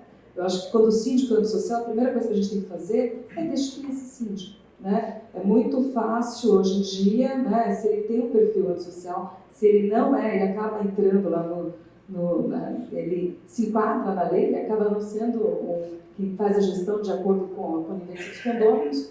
Então, a gente convoca uma assembleia, vê abaixo-assinados por caso, porque ele não vai convocar, e nem sempre a convenção dá poderes para o conselho convocar. Ele é destituído, elege um outro síndico que vai tratar dele, então, só como condomínio social. João, aproveitando esse caso ainda da pessoa do idoso, principalmente, que é um caso sério e preocupante cada vez mais, acho que em condomínios, né? Os pais cuidam dos filhos, os filhos esquecem dos pais. E o que você acha? O condomínio tem que denunciar o síndico, o estatuto do idoso, o boletim de ocorrência, o que o síndico faz para não ser omisso, como a doutora Gisele falou. E aí, aproveitando esse gancho ainda, vamos imaginar que eu tenho um vizinho que às vezes eu sinto ele é fumante, mas é um cheiro meio diferente, meio estranho, não é aquele cigarro tradicional. O que eu faço com ele, João? Vamos lá. Em primeiro lugar, para quem quiser um aprofundamento no assunto, no mês passado eu participei de um webinar aqui a pedido do Secov Proemp, está gravado, disponível no YouTube. A quem se interessar, fiquei lá 1h e pouca falando sobre o tema do condomínio social. E também, a pedido da minha querida amiga Mariana De Simone, famosa jornalista, eu escrevi um artigo que está lá no Síndico Lab. Está de pé ainda o artigo? Então está lá no Síndico Lab a pedido dessa moça aqui. Mas vamos à questão. Eu concordo com o que a doutora Gisele falou, mas temos que sempre analisar a seguinte conjuntura. O problema é quando nasce ali pequeno, nós tentamos resolver de todas as formas mais amistosas, mais tranquilas. Não podemos esquecer, seja para essa questão do abandono ou de outras atitudes antissociais, sempre tentar uma conciliação. O atual CPC, Código de Processo Civil, ele determina que todos nós tentemos resolver por esse caminho. É claro que nem sempre vai dar resultados, mas vamos tentar, vamos colocar em prática e vai num crescente. Nessa situação do abandono, e eu tenho uma situação exatamente essa, real, os familiares foram chamados à responsabilidade, foram notificados e se fizeram de mortos. E aí o próximo passo é, infelizmente, ter que acionar, sim, a autoridade policial, o próprio Ministério Público. O Ministério Público Paulista tem um braço que cuida dos direitos dos idosos. E é um crime, é uma figura criminal. Nós temos a figura do crime de abandono de incapaz. Certo é que algumas pessoas chegam no momento da sua vida, por patologias diversas, que não podem se conduzir sozinhas. Tem que ter esse amparo. Tem até um famoso filme italiano que eu recomendo, Parente a Serpente, em que o final do filme é justamente a questão do abandono aqui.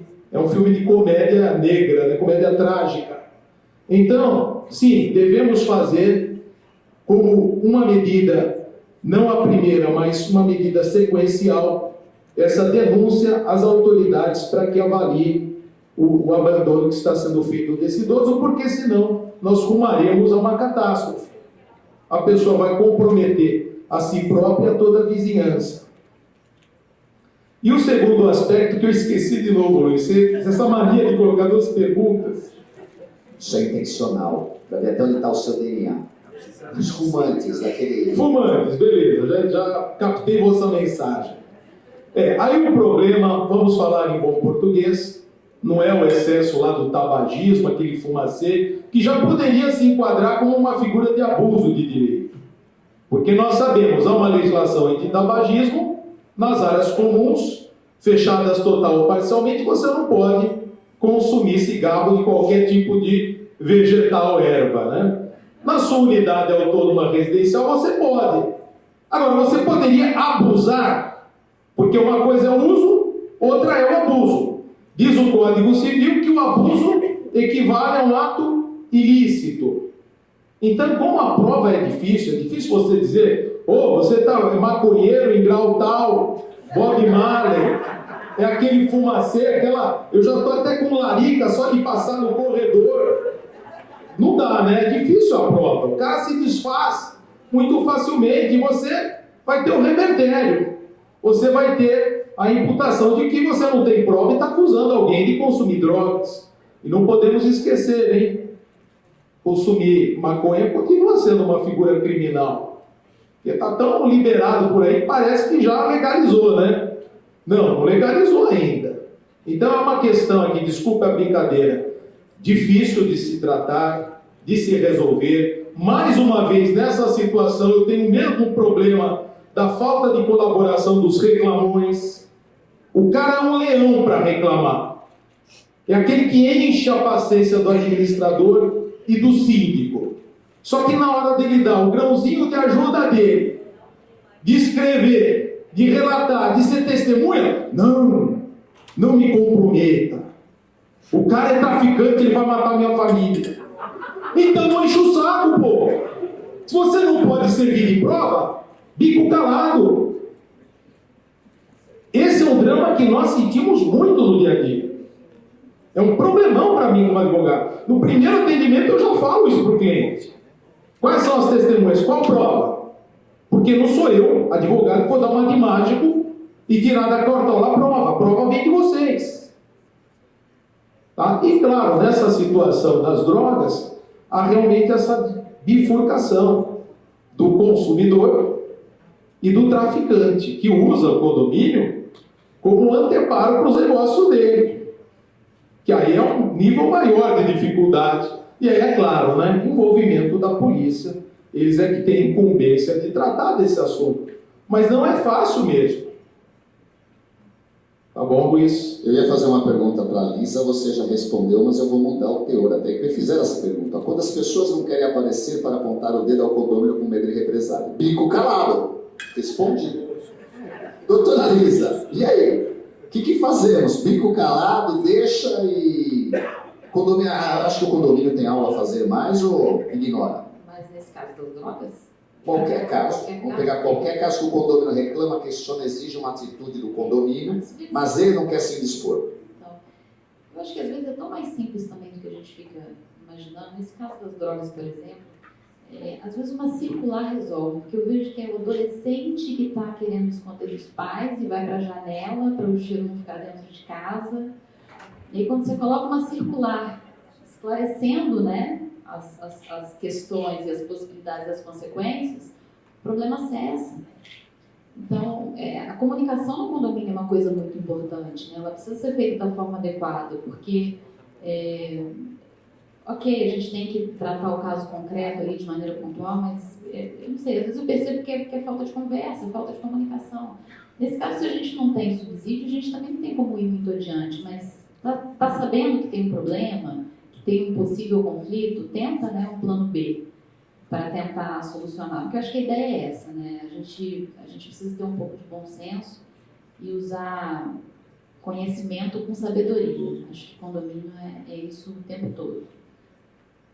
Agora, eu estou preocupada com uma coisa, Luiz. Nós temos 37 minutos aqui e eu estou ansiosa por aquele embate sobre o síndico, o profissional, o contrato. O Eric está aqui ansioso. Eu estou cronometrando para chegar nos 30. Tem até uma cadeira agora entre ele e o Rubens aqui, eu acho que é proposital. É que esse assunto está tão polêmico Ele perdeu um amigo. Ele perdeu... Não, ainda bem que o Márcio saiu para deixar uma distância para eles não se pegarem. Mas o assunto está tão bacana, pessoal, que é o dia a dia, né? Eu acho que é isso que as administradoras acabam vivendo. Então eu estou cronometrando ali, está no 36 e 27, 26 vai descendo. Nos 30 a gente vai encerrar.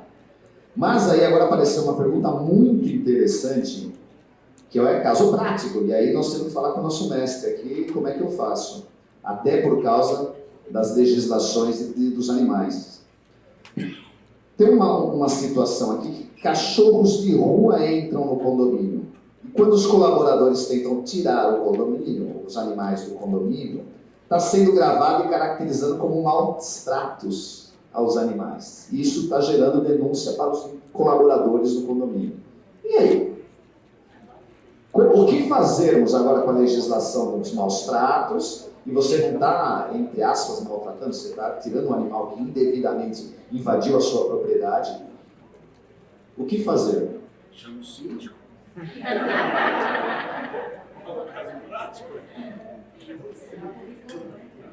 Eu estou com um problema bastante parecido com gatos ferais que se aglomeram dentro de um condomínio. E inclusive tem uma condômina que tem dentro da residência dela 80 gatos. Só que assim, acumuladora, os gatos vivem muito melhores do que eu dentro da unidade dela. É uma propriedade bastante grande e tal, então assim, não se caracteriza nem como criador, nem adianta lá, porque ela faz um negócio muito bem feito. Só que os gatos de fora começaram a invadir demais o condomínio. O que eles fizeram, eles chamaram um ambientalista, chamaram uma pessoa gabaritada, um veterinário, fizeram todo o levantamento de como que eles entravam, por onde entravam e como seria feita a extração, a retirada desses gatos e o encaminhamento deles. Então, inclusive, tiveram a visita da Polícia Militar Florestal dentro do condomínio.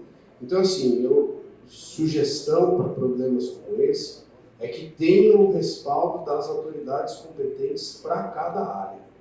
Eu acho que a gente generalizar problemas, eu acho muito ruim. Eu acho que é melhor que a gente tome conta das atitudes dos nossos condôminos. Por exemplo, aquele condômino que, como gosta muito de animais, acaba alimentando, colocando comida nas áreas comuns e tudo mais. O que eu costumo dizer é que é o seguinte: existem aqueles condôminos que são apaixonados por pets e que têm certeza que todos são. Esse é o problema, né? Você não pode nem ter fobia mais a pet, porque senão as pessoas que já são apaixonadas por pet acabam te atacando. Então, eu acho que o cuidado do condomínio precisa ser neste caminho. Tratar as questões com os profissionais competentes e cuidar dos condôminos para que esses condôminos não alimentem a entrada desses animais pelas áreas comuns. E permitiria um complemento rápido, desculpe, Rubens. Ontem, na Folha de São Paulo, saiu uma matéria interessantíssima sobre pessoas acumuladoras de animais. E dizendo exatamente o oposto, que uma grande quantidade de animais ocasionaria um mal-estar para esses animais. Então, os maus tratos viriam por parte dessa pessoa que acumula animais. Então, nós sabemos, os acumuladores, tem até programas americanos sobre isso, né? É um problema de patologia mental. A pessoa, muitas vezes, não precisa acumular tudo aquilo, às vezes ela até é rica, mas você vai na unidade dela, tá entulhada de cacarecos que ela pega na rua, e pode ser animais, né? Então é o contrário, do meu modo de ver é o contrário. A pessoa que é acumuladora, ela que está causando os maus tratos. E para finalizar, tem um caso clássico envolvendo a cantora Simone, num condomínio lá do São Conrado. Quem conhece o Rio de Janeiro sabe que tem poucos prédios em São Conrado, tem a favela da Rocinha. Mas a Simone, ela tinha, num prédio assim de 1 por andar, ela tinha uma vizinha que era acumuladora de cães, tinha acho que 30 cães. Imagine o fedor, né? Imagine o mal-estar. E ela se engalfinhou numa batalha judicial. Esse caso é antigo, foi parar no STJ, em que houve a determinação de que aquela condômina tivesse no máximo 3 cães. Mas foi briga de foice no escuro para chegar até o STJ para se decidir isso. Isso Puxa vida. E, não, eu só queria perguntar, quando saiu a decisão definitiva, transitou em julgado, os cachorros todos ainda estavam vivos? Pois é, esses detalhes eu não sei, viu, doutora Alice? Aí a gente vai entrar no debate das cobras, que também tem gente que cria cobra, tem tudo isso. O que eu ia acrescentar, o único comentário que eu faria, caso prático mesmo, no prédio dos meus pais, tinha ali uma gata que deu cria. E aí, o que fazer com a cria? Tá? E minha irmã, dessas que amam cachorro, bicho e tal, ela já criou todo o esquema para cuidar desses gatos e contou com o apoio de uma ONG. Então, na época, ela chamou uma ONG que recolhe, então aí o condomínio custeou até o necessário para que castrasse a gata e desse, encontrasse quem ficasse com os gatinhos. Então foi uma solução boa, que acabou também integrando o condomínio, todo mundo achou legal, e funcionou de modo que a ONG recolheu esses gatos que estavam ali no prédio. Só um caso prático, que não foi a síndica, foi minha irmã que resolveu. Tá vendo? Você fala para chamar o síndico, tem que chamar a sua irmã. Vamos virar a chave, Agora, só antes da gente entrar no assunto, eu vou fazer uma pergunta, assim, cada um dá a sua resposta curta e grossa, depois a gente abre a polêmica. Rubinho, síndico não condômino, contrato ou mandato? Sem entrar na polêmica ainda. Contrato. Eric? Não o quê? Não, sem contrato. Sem mandato? É mandato. Mandato. Gisele?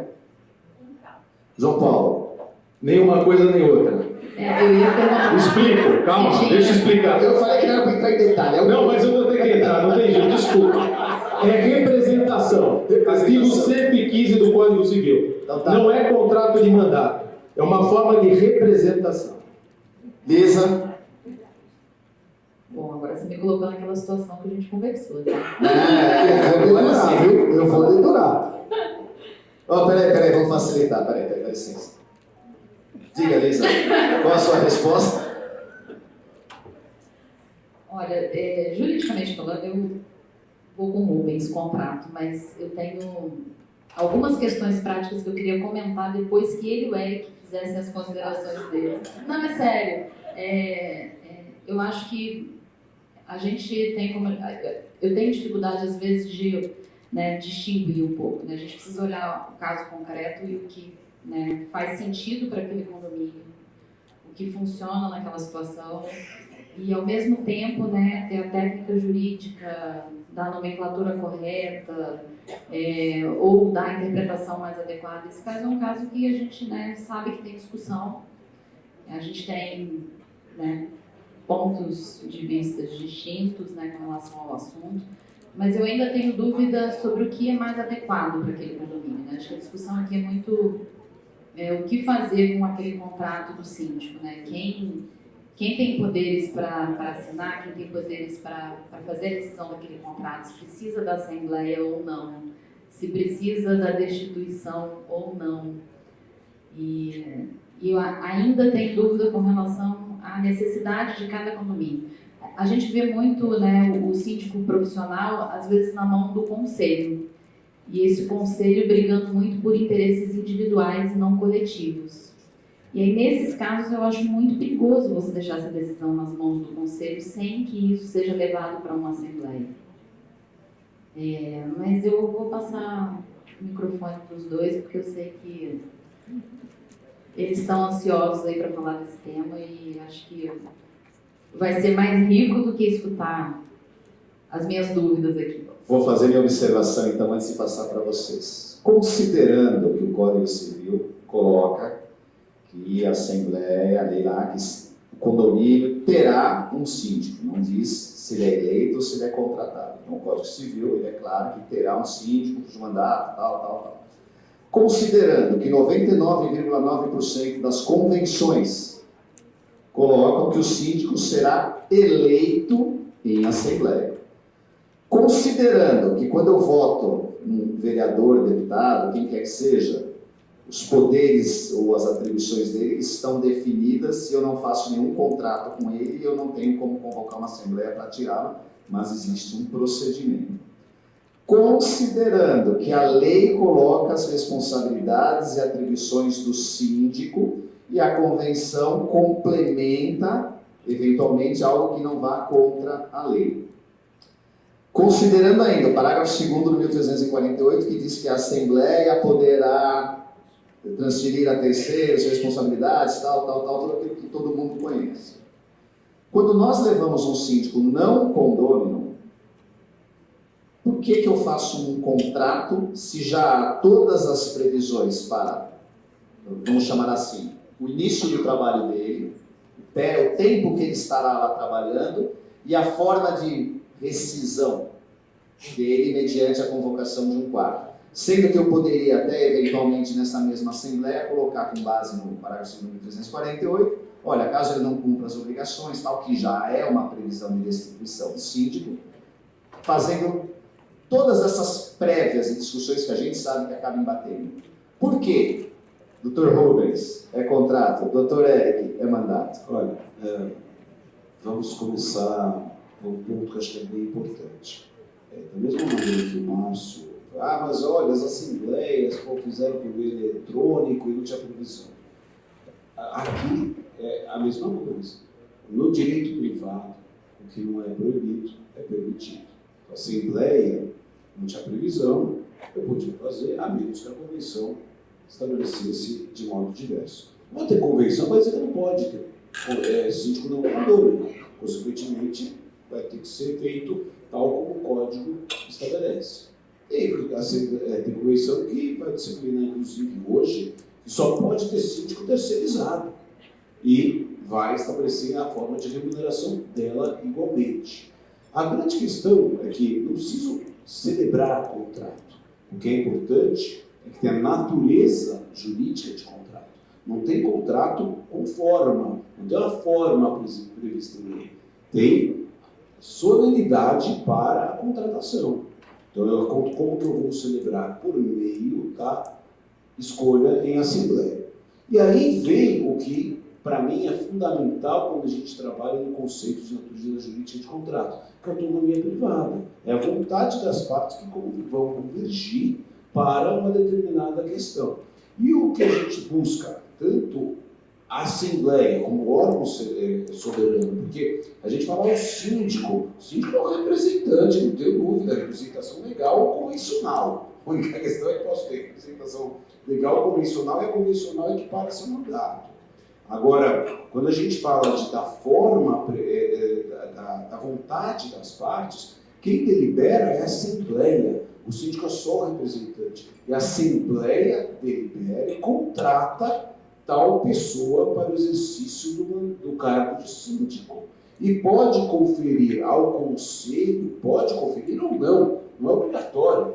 A Assembleia pode conferir ao Conselho o poder de interagir com esse síndico terceirizado. Interlocução, a meu ver, necessária, porque esse síndico não está no dia a dia do condomínio e precisa ter com quem trabalhar. Ele tem que ter essa interação. E essa Assembleia, se entender que há uma performance ruim, a meu ver, ela pode, desde que o corpo diretivo entender que há uma performance ruim, desde que a Assembleia tenha conferido poderes a esse corpo diretivo, ao Conselho Fiscal, por exemplo, pode decidir por resolver o contrato com este síndico contratado. Obviamente que tem que partir de convergência de vontades. Se a Assembleia não tiver deliberado dessa maneira, se o síndico tiver ido à Assembleia e ali se definir uma remuneração para ele e simplesmente não se estabeleceu o critério pelo qual o contrato deverá ser resolvido, o que vale é a regra do Código Civil. O Código Civil estabelece um determinado padrão para, eventualmente, destituir esse síndico. E até motivadamente, ou seja, não é qualquer situação, tem que justificar ou que administra inconvenientemente, ou que não prestou contas, etc., e definir o quórum de maioria dos seus membros, na Assembleia que deliberar pela destituição. Então, o que eu sempre tento colocar, porque a natureza jurídica do contrato ela é fundamental porque a gente está diante de uma prestação de serviços. O que esse síndico realiza ao praticar os atos do 1348 é prestação de serviços. Ele realiza atos próprios de qualquer relação contratual, assim como tem a locação de serviço do direito do trabalho. Tem ali a sub-área do direito do trabalho, que é a prestação de serviços. E esse, eu não posso ter um diretor estatutário seletista e vai ter a representação da companhia? Pode. Ele vai ter a representação da mesma maneira. Então, eu não vejo o quanto o fato de ser representante, ser mandatário ou prestador de serviços possa desnaturar a relação de serviço de um síndico contratado. E por que eu coloco desta maneira? Porque as coisas estão aí. O fato é que a sociedade viu como relevante uma pessoa com um grau maior de especialização para exercício do cargo de síndico. Isso afasta pessoalidade, ou seja, se eu quiser criticar o meu vizinho, eu preciso brigar com ele. Se eu sou síndico, é muito ruim. Agora, uma pessoa que foi habilitada para tanto, foi contratada para tanto, poderá lidar com imparcialidade em questões dessa natureza e realizará uma série de questões que certamente aquele síndico, condômino, nem tem mais tempo ou não está preparado para tanto. O síndico que eu brincava lá atrás, nós das antigas, eu, João Paulo, lá do síndico Dona Maria, que a gente falava, eu posso falar de Maria, porque eu tenho 2 Marias em casa, tenho ainda Marie, que é cachorra, e sou devoto de Maria, mas antíssimo. Então eu posso falar. É aquela pessoa, poxa, é a rainha do lar, está ali tranquila, tá? Ela pode muito bem. Essa é a síndica, coloca ela aí, tudo bem, a administradora faz todo o restante. Era assim que a gente fazia por muito tempo. O fato é que administrar condomínio e a função administrar está ali. O síndico escolhido para administrar o condomínio, a redação é muito maior do que acontecia 30 anos atrás. A régua de responsabilidade é outra, consequentemente não há por que negar a uma determinada pessoa que se habilita para tanto o exercício de um trabalho bem remunerado e, portanto, ele deve entregar tudo aquilo que ele se dispõe. Se ele não entrega, a meu ver, é mais do que razoável que ou a Assembleia ou aquele corpo diretivo escolhido para tanto pela Assembleia opte pela resolução do seu contrato. Lembrando que a Assembleia é que é o órgão soberano. Cabe ao síndico cumprir as deliberações da Assembleia. A Assembleia é que dita a vida condominial, não é o síndico. Só isso que eu queria colocar. Você quer comprar? Eu acho o seguinte, eu concordo no começo do que o Rubens falou, eu acho que é fundamental. A gente não pode fugir de uma situação que está aí. O síndico profissional hoje, ele é uma realidade absolutamente irreversível no nosso universo condominial. E eu não acho, aquela história, eu não vejo a necessidade de se chamar de contrato. Você ter estabelecido regras de funções, ainda que superiores ou menores do que aquelas estabelecidas em lei, eu não vejo tanto esse problema. O meu problema é atribuir a outrem a possibilidade exclusiva da Assembleia de eleger e retirar um síndico do seu cargo. O meu problema, efetivamente, em chamar ou atribuir isso de contrato, é você, ao invés de proclamar a renúncia, a destituição, você chamar de rescisão. Eu entendo o seguinte, a Assembleia é o órgão soberano que atribuiu àquela pessoa a sua representação, o seu mandato. E se este mandato, convencionalmente, só quem deve tirar é a Assembleia. O 1348 confere à Assembleia a possibilidade de atribuir ou de transmitir os poderes administrativos. Mas eu não vejo dentro desses poderes de administrar o condomínio a outorga do mandato máximo que eu elegi, que é a minha prerrogativa. Isso só eu posso fazer, só eu posso contrato, só eu posso eleger e só eu posso destituir. Então, para mim, a insegurança se reside nesta situação. Eu acho que você regulamentar essa situação, você contrair, caracterizar como contrato toda a função que ele vai exercer, sinceramente, não vejo muitos problemas. Mas para mim o conselho tirar o mandato de alguém que não foi ele quem otorgou.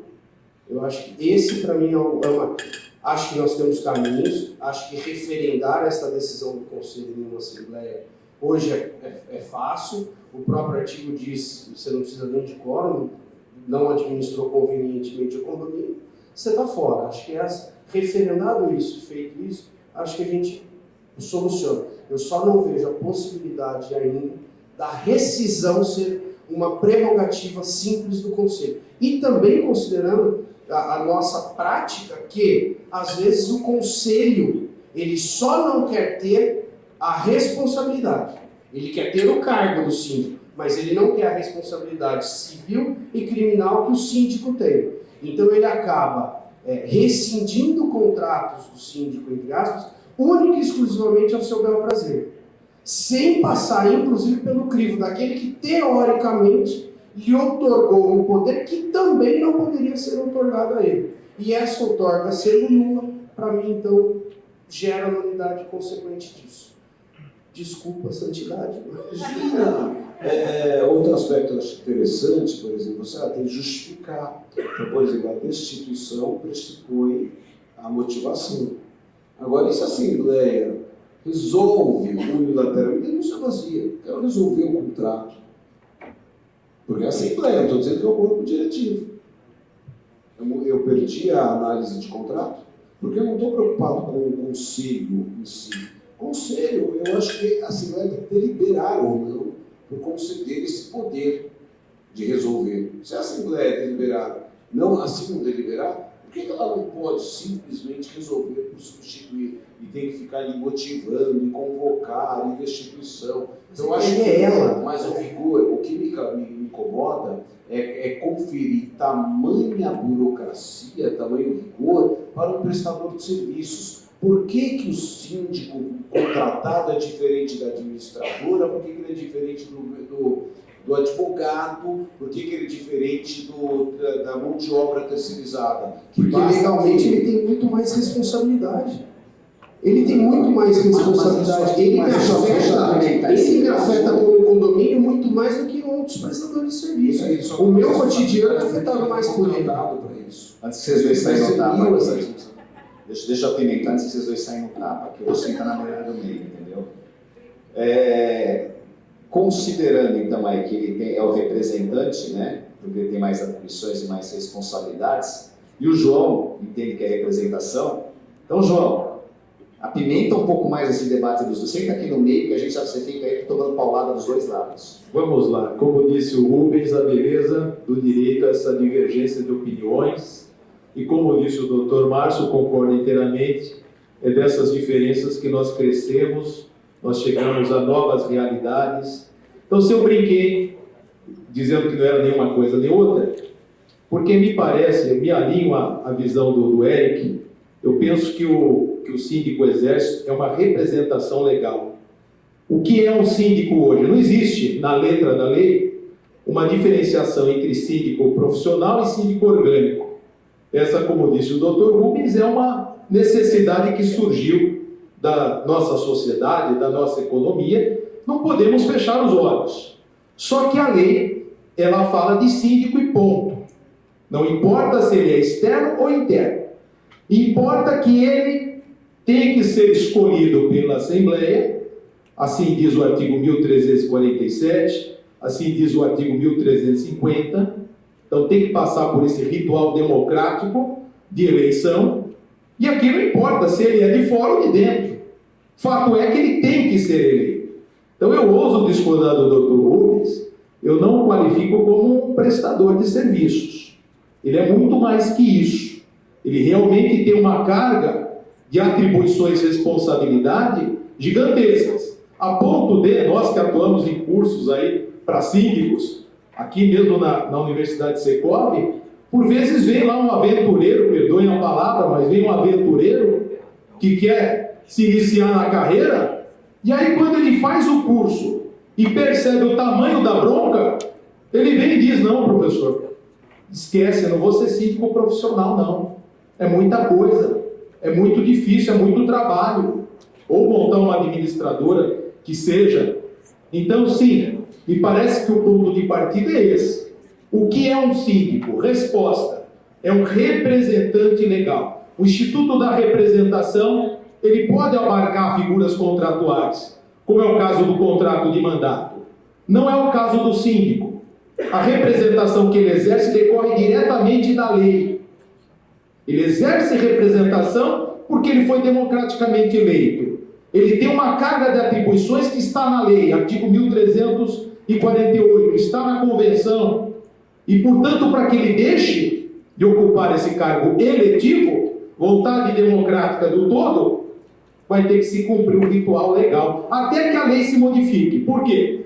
Nós sabemos, a realidade se adianta ao direito, aliás, é uma crítica que se faz, né? Vocês do direito são uma lesma com cãibra, demora demais. Pois é, não é o direito que cria a realidade. O direito rege aquilo que surge de maneira espontânea. Então essa é uma questão em aberto que, acredito eu, há uma tendência forte de nós termos uma modificação na lei. E daí eu fecho, para não falar demais, ressaltando a importância da união de entidades como o Secov, como a BIC, que eu sou assessor jurídico da BIC, não é só o Rubens que tem ligação com a BIC, não. Ele foi presidente, eu sou assessor lá agora. Mas, e OAB também, de se unirem e estarem aí diligentes, cuidadosos quanto a essas propostas que estão correndo o Brasil afora, sobre criação da figura do síndico profissional, por exemplo, e outros projetos mais, porque tem muita maluquice. O ano passado nós tivemos um evento feito pela BIC, o CONAMI, e lá trouxeram as cifras dos projetos de lei na área condominial. É um absurdo o tamanho, a quantidade de projetos, e muitos deles sem pé nem cabeça, e que vão afetar o nosso dia a dia, se essas entidades não estiverem aí atentas. Tá bom? Doutora Gisele, Só para concluir, só um segundo. Esse tema é tão relevante, João, que 3, 4 anos atrás, lá na BIC, e eu tomei muita bronca do Couto, lembra? Eu e você, né, Will? Sobre o contrato, porque nós de certa maneira, capitaneamos esse movimento do contrato padrão de prestação de serviços do síndico terceirizado. E houve, sem dúvida nenhuma, um debate enorme para chegar no consenso com o Rio de Janeiro, com o Rio Grande do Sul, e até hoje não é um consenso, mas quem cria isso é a sociedade. E o fato é que o síndico terceirizado, ele está acostumado já com a ideia, como se eu sobrevivo aqui, eu saio, pronto. Não vou ficar aqui criando problema para mim, resistindo, passando por uma dificuldade numa assembleia, etc. Então, acho que é uma tendência, e o contrato pode representar isso, a meu ver. Tranquilidade, não. Confesso que eu precisei escrever um capítulo agora sobre o contrato de prestação de serviços do síndico terceirizado. Eu sofri enormemente. E como que eu vou criar alguma coisa saindo do zero, sobre o ponto de vista acadêmico? Mas eu acho que isso tem que crescer. E eu defendo sim que é uma prestação de serviço. doutora Gisele, doutora Lisa vai fechar, doutora Lisa. Doutora Gisele. Então, acho que assim, a contextualização, né? Por que chegamos no síndico contratado? Né? Por que hoje é comum e vai ser cada vez mais, e a gente tem aí um percentual já bastante relevante de síndicos contratados? Porque o condomínio passou a exigir uma técnica, o profissional mais qualificado. Não é mais qualquer condomínio que tem outras atribuições e que vai ser lá uma pessoa colaborar com o condomínio e assumir a função de síndico. Né? Então, assim, passou a se exigir mais. Não é só as obrigações legais contidas na lei que todo mundo sabe que o síndico tem que fazer, né? Que está lá no Código Civil, né? 4.591. O condomínio quer mais, quer frequência, quer forma de atuação. Né? Então, ele começa a elencar tudo que quando o síndico vai se candidatar numa assembleia, ele tem que ser eleito, escolhido numa assembleia. Ele pode ser destituído, mas também ele pode ter um contrato rescindido. Ele pode ser destituído, se passar por uma destituição, se entender que vai para a destituição, e ali a lei estabelece como vai acontecer, mas ela também não fala de rescisão. E se eu estou tendo um síndico contratado, eu posso... É lei entre as partes o contrato também, foi firmado. O síndico concordou com as cláusulas, elas foram negociadas. A Assembleia estabeleceu poderes para um grupo resolver aquele contrato, no caso, o Conselho. Quando a gente elege o representante maior nosso, se ele tiver que sair do cargo, não somos nós que somos chamados novamente para retirá-lo do cargo. Né? As pessoas que a gente elegeu ali, dentro das comissões, fazendo uma analogia com o poder público, elas vão tirar, né, o mandato daquele, ainda que seja um mandato e ele tenha sido colocado pelo povo ali.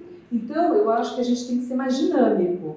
Né? Hoje, os síndicos contratados, eles são profissionais, né? Eles têm que estar ali, eles têm que ter entrega, eu acho que tem que ter os critérios para o Conselho também fazer isso, né? Tem que ter, aquele, como qualquer prestador de serviço, eu tenho que avisá-lo, eu tenho que pontuar que ele não está sendo diligente ou que ele está faltando, né? A não ser que tenha uma rescisão por justa causa, que deve ser imediata, mas fora isso eu vou contextualizar ali, evidenciar que ele está sendo um bom prestador de serviço, para retirá-lo do cargo, da função. Então, eu entendo que, assim como o Dr. Rubens, na medida que ele é um síndico que se colocou na condição de prestador de serviço, ele foi escolhido entre outros prestadores de serviços que se colocaram à disposição ali na Assembleia. A Assembleia escolheu, deliberou poderes, então, para que o Conselho, junto com esse síndico, eu acho que é importante, não só o contrato formal que a lei já traz, dizendo que ele tem que fazer, mas acho interessante sim ter um contrato à parte, que estabelece outros itens dessa gestão, de que forma ele vai executar, né? E dando poderes, então, ao Conselho para poder ser um fiscalizador e até resolver esse contrato se ele não estiver atendendo a contento, sem passar por uma destituição, porque não seria o caso de uma destituição, não estou levando para uma destituição, que é uma das formas de eu retirar o síndico. Né? O síndico contratado, quando ele tem um contrato, eu vejo ele como prestador de serviço, e ele tem que ser se ele não está entregando, e se o conselho, que representa os condôminos, a lei fala, né? O conselho é um condômino, o síndico pode ser qualquer pessoa, até uma pessoa jurídica, um terceiro, então ele tem que ser visto de uma forma diferente, dentro desse contexto. Por que a gente chegou no síndico contratado? Porque se quer mais qualificação, quer mais técnica, quer mais profissionalismo, eu não exijo do síndico condômino a mesma coisa. Então, eu tenho que tratar como contrato de uma forma diferente.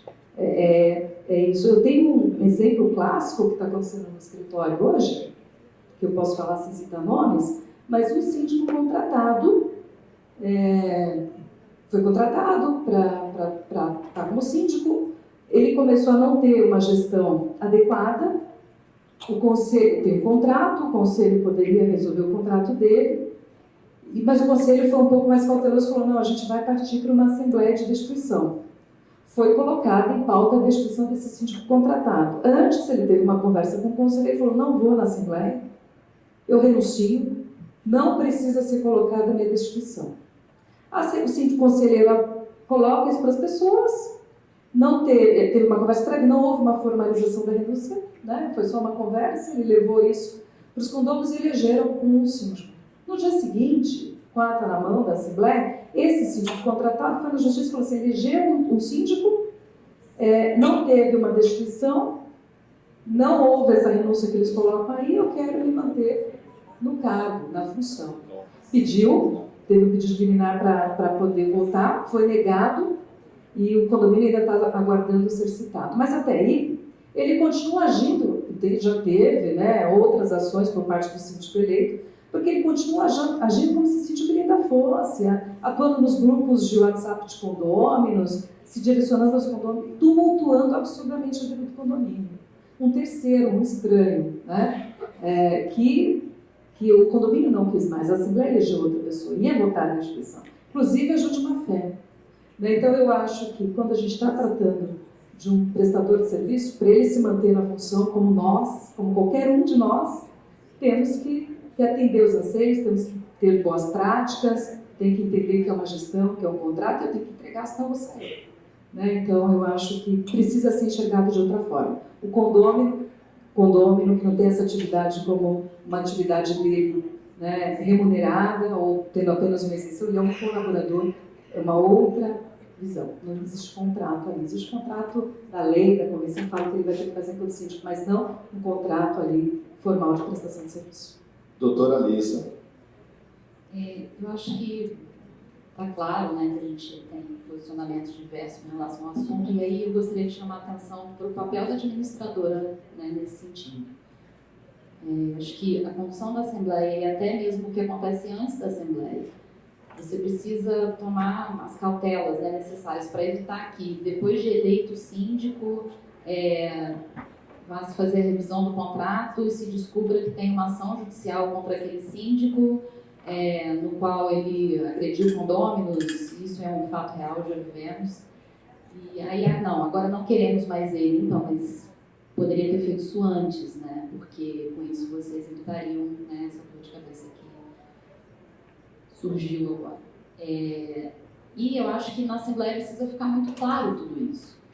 Você precisa explicar quais são as consequências, né, de dar poderes para o Conselho. Eu acho até que antes disso, o brasileiro ele não tem o hábito de ter muito cuidado ao votar, e isso começa dentro do condomínio. As pessoas elegem os membros do Conselho porque são vizinhos amigos, não porque eventualmente podem, né, fazer alguma coisa em benefício daquela comunidade. Então, chamar atenção para isso, né? Realmente, vocês pretendem dar poderes para os membros do Conselho, delimitar quais são esses poderes, a forma com que isso vai ser exercido ali naquela comunidade, se o contrato de prestação de serviço daquele síndico vai estabelecer algumas regras, ou se isso vai ficar na ata da Assembleia. Eu acho que, né, essas questões todas precisam ser levadas para a Assembleia. E aí, de novo, a administradora, muitas vezes, ela pode até pagar um preço alto por isso, porque depois, quando o problema está estabelecido, aí vem a pergunta: mas vocês não avisaram, né? Por que vocês não nos alertaram disso? E aí a administradora muitas vezes fica numa posição muito delicada. Então, esse cuidado ele precisa ser prévio. E tudo isso precisa ser conversado, precisa ser dito. E acho até que é de extrema importância o registro na ata, para que todos aqueles que não estavam na Assembleia, né, tomem ciência disso e depois, né, não venham discutir e alegar que não se foi avisado, não se foi discutido, não se foi alertado. E também, eu acho que até, só um complemento, eu acho importante que o síndico, quando ele é contratado, ele tem esse, né, ele quer mostrar o serviço muito rapidamente, ele quer revolucionar, né, o condomínio. Então, eu acho que a gente também tem que ter um certo cuidado, porque a gente sabe que existe, a gente estava aqui conversando ontem, né, uma vez, no primeiro painel, falou, infelizmente, a gente tem interesses que estão contaminando todos os setores, e dentro do condomínio não é diferente, né? Interesses que não são difusos ali, coletivos, para atender aquela comunidade. Então a gente tem que tomar cuidado até em relação a isso. O síndico que acabou de chegar dentro do condomínio, ele não pode, porque ele é o mandatário, o representante, o eleito, poderes absolutos de sair fazendo mudanças, tirando advogados, tirando administradoras, tirando todo mundo, porque ele tem outros interesses. Tem bons profissionais e tem profissionais que têm outros interesses, que não é só aquele da função. Então, a gente também tem que limitar um pouquinho, talvez dentro de um contrato de prestação de serviço, porque ele é um prestador de serviço, ter cláusulas e registrar para trazer segurança, talvez até validar aquele contrato depois de 6 meses. Em 6 meses, ele tem que tomar conhecimento da situação, né, definir o que ele pode fazer, tratar, para depois, e não 30 dias depois, a gente sofrendo aí com o síndico que acabou de entrar, que não tem domínio daquela comunidade, não conhece o que acontece ali, tomando decisões que vão ser prejudiciais a todos. A nós, aos condôminos, a todos os prestadores de serviço que estão dentro do condomínio. Tem que tomar cuidado com isso também. Bom, nosso tempo aí já estourou. Eu queria, antes só de encerrar, deixar aqui como sugestão para a Moira.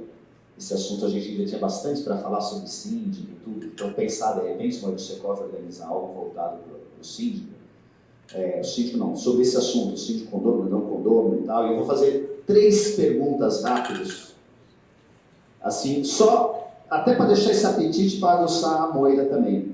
Não vamos debater, vamos dizer sim ou não o que é, e aí deixar, quem sabe num próximo evento a gente esteja junto aí debatendo.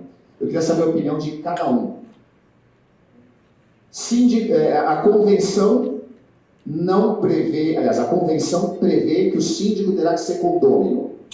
Ela vale, eu tenho que acatar a convenção, ou eu posso colocar um não condômino? Só sim ou não, só não vamos entrar em teses, só para a gente deixar depois uma discussão. Convenção é clara, o síndico terá que ser condômino, proprietário, morador, alguma coisa assim. Posso botar um terceirizado? Sim ou não, Rubinho? Eric? Gisele? Terá convenção. João? Eu vou divergir, entendo que sim, pode. Prevalece o que está na lei. Lisa? Não, com exceção dos casos em que nenhum condômino quer ser síndico. Aí eu acho que para evitar prejuízo para o condomínio, não tem como ficar sem síndico. E tem casos em que nenhum condômino quer. Bacana. Ó, você já veja uma divergência. Convenção, a convenção não prevê nada. Pode uma assembleia determinar ficha limpa ou exigências para um síndico? Olha, ele tem que estar limpo no INSS, não pode ter protesto, que tal? Rubinho, sim ou não? Eric?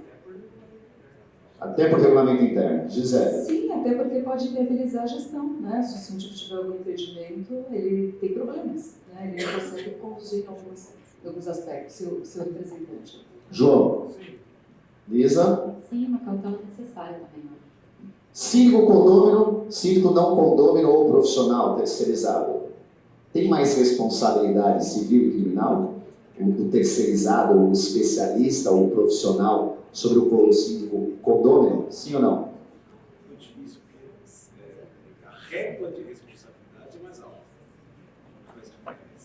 Não, então teria mais responsabilidade. Poderia ser responsável.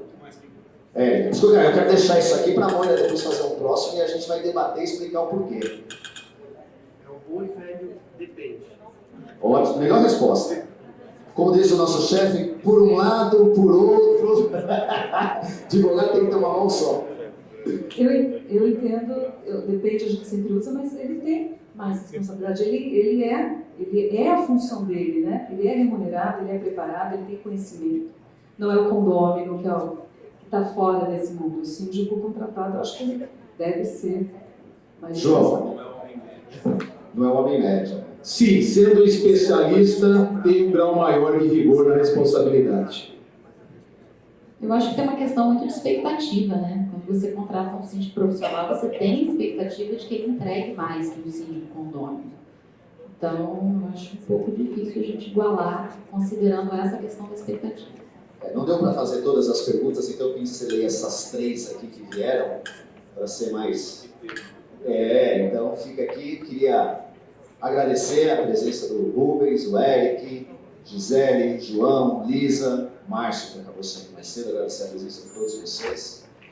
E agradecer especialmente a Moira, por essa oportunidade de estarmos aqui novamente, o pessoal que nos prestigiar, e adorei ficar aqui só jogando pergunta. Olha, foi a melhor coisa. Tá? Obrigado, cadê o nosso mestre de cerimônias? É contigo agora?